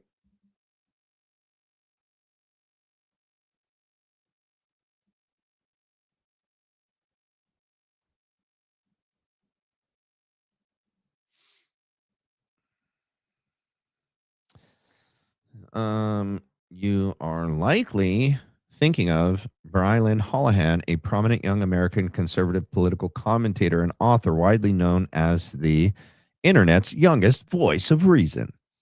At just 20 years old, he has built a significant following in the political sphere. His bio and accomplishments include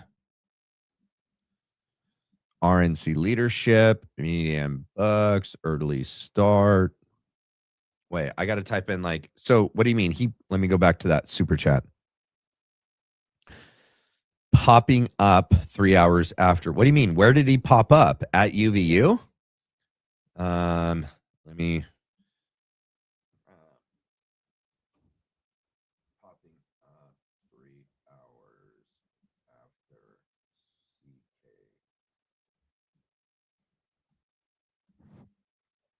CK. What the heck?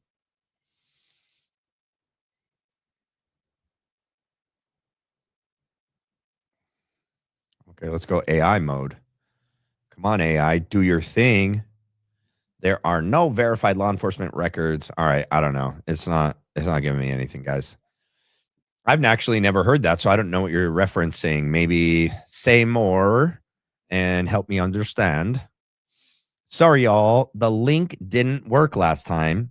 This one should. Oh, okay.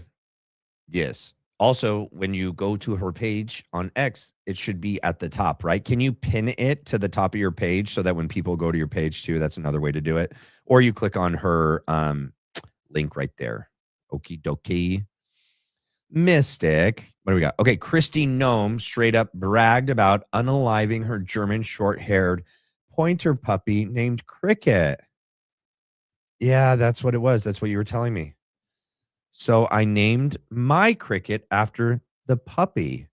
Oh, broken heart, bandaged heart. Thanks for sharing her with the world. Yeah, she's so cute. I love animals, dude. I really love dogs. But I want a horse someday. I love horses. I grew up riding horses because my sister loved horses. Not because, but then I fell in love with them. They're gorgeous, man. They're majestic. But puppies are so cute. I got 2 puppies. I showed you, right? Winnie and Pawnee. But they're a handful. Mystic's got like a village of animals. She like she's got like a zoo. She's got so many cats and dogs and chickens and fish. I think she has koi fish. Yeah, Mystic is like a modern day, what is it, Dr. Doolittle kind of thing going on there, you know? Let's see. Hey, you guys, we pretty much made it to the 3-hour mark. And the rest I want to save for tomorrow's show because it all goes together. Let me pull something else up for us to end steady on. Alrighty. Where are we at? Oh, dang, I didn't even click on this tab a long time ago. I should have clicked on it. Okay. I was really bad about this tonight, you guys. I got to ask you guys a question. Can you please do me a favor? Can you hit the like and the subscribe? It is the best way to help support this channel. Okay. I appreciate it. Also, after the video posts, you can go write a comment, please. It's how you help support this channel. And you just go, good job. Keep it up. Nice work. Good show. I don't know, whatever you want to do. Or you could just do an emoji. It doesn't matter. And then you can hype it for free. You could just hit hype. It's just a button. You go hype, and it helps get it to new people. Okie dokie. Thank you very much. All righty. Let's move back to what I was pulling up because we're at that part of the show where and I know we already looked at Charlie Kirk clips, which were great. I need to find a couple more. Let's see.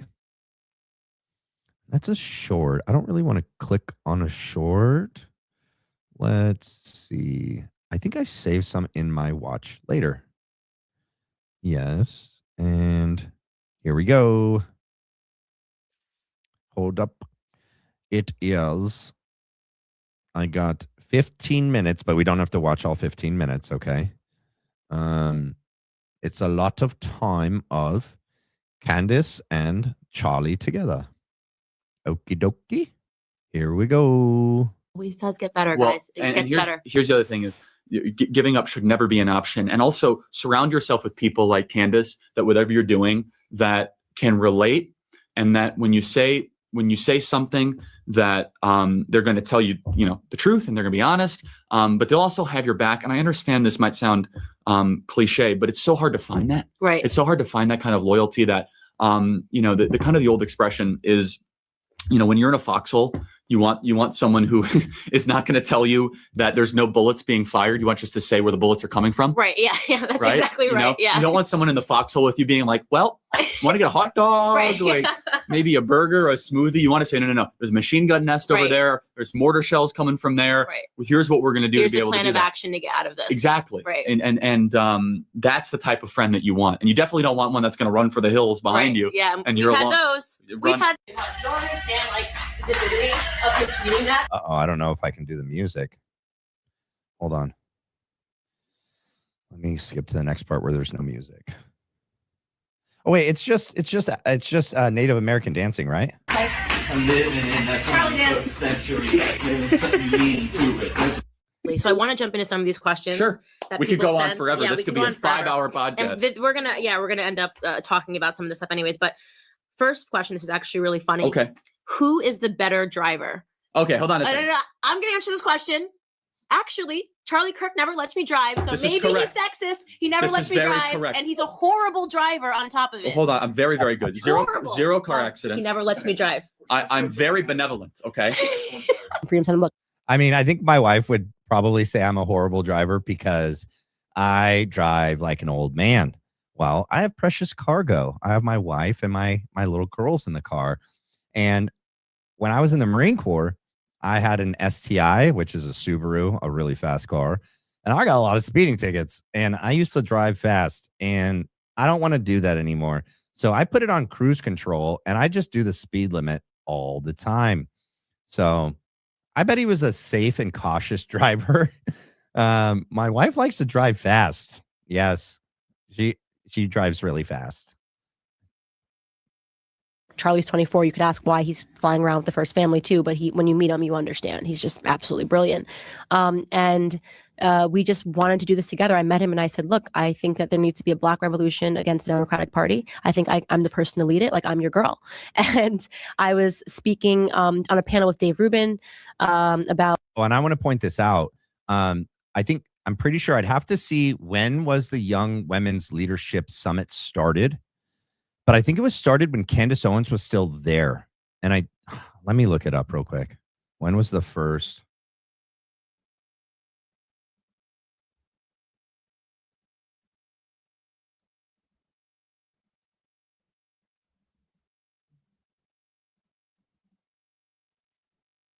I'm looking it up. Hold on. 2015. Yep. And let me write. I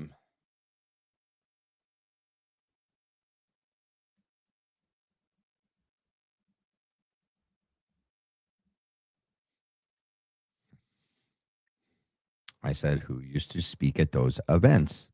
Candace Owens was the main one, and there were some others.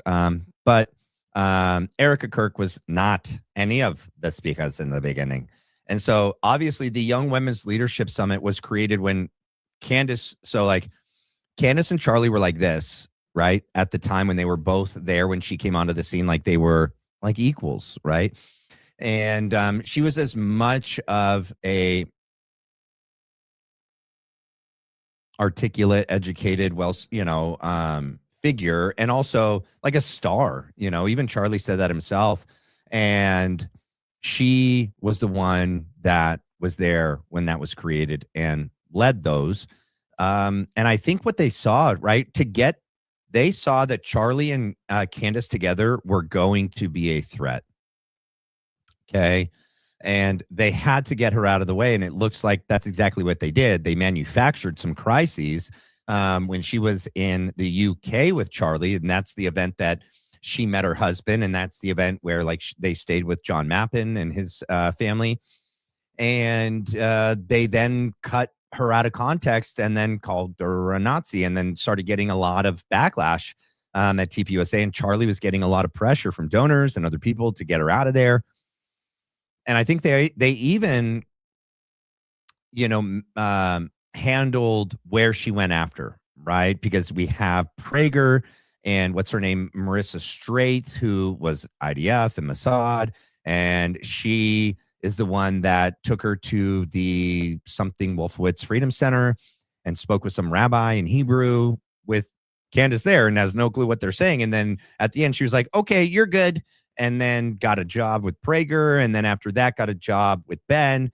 And I think that they were trying to manage her, right? They were like, we're going to manage her by making her work for us, making her not say things for us. And then she's like, no, I'm allowed to say what I want, and then did. And then they're like, okay, well, I mean, that was always plan B. It's like, you're going to work for us. We're going to control you, or we're going to destroy you.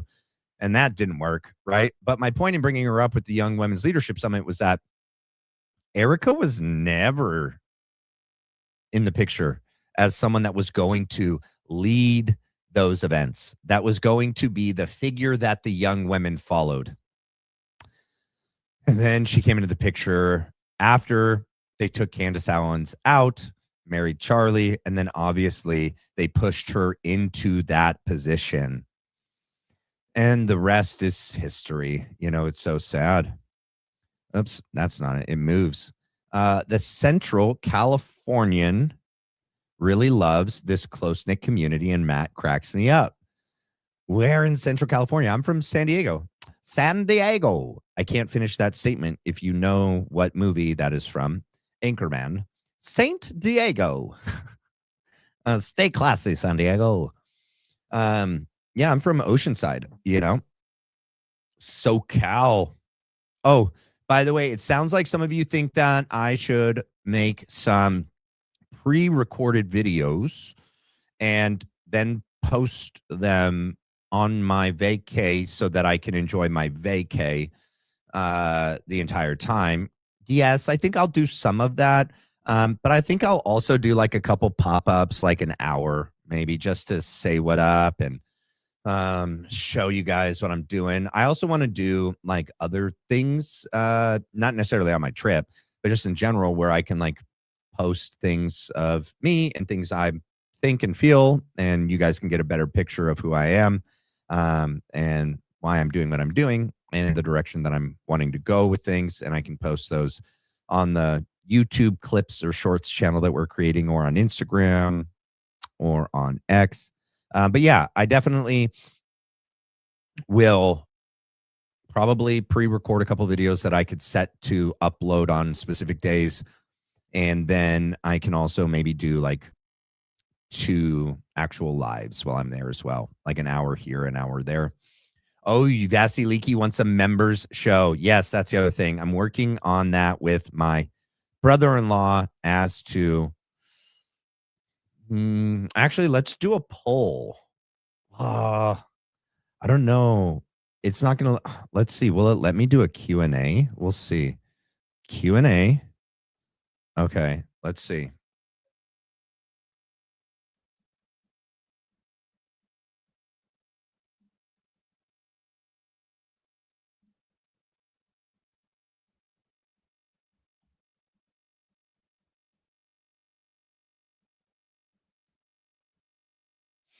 All right, I'm putting out what would you like to see in my members only shows? Like, what kind of content, like what kind of things would you want me to cover in the members only shows? So let me know. Why did it make everything disappear? Did it show up? Like, why did it make? Oh, okay, because it's going to show the question and answers there. How? Jim Carrey. How? What do you mean, how? I don't know what that means. What would you like to see in my members only shows? How? I don't know. Maybe I didn't do this Q&A right. It says ask something. Okay, I'd rather you guys, instead of asking something, answer the question. I've never done a Q&A, so I thought it was I asked the question and you guys answer it. How do you prepare for your show? Okay. All right. Yeah, we could talk about that. I also thought it would be a good idea to, I don't know, like I watch other people's member-only lives and they do a lot of different things. There's different options out there. So definitely we will be doing a members-only lives.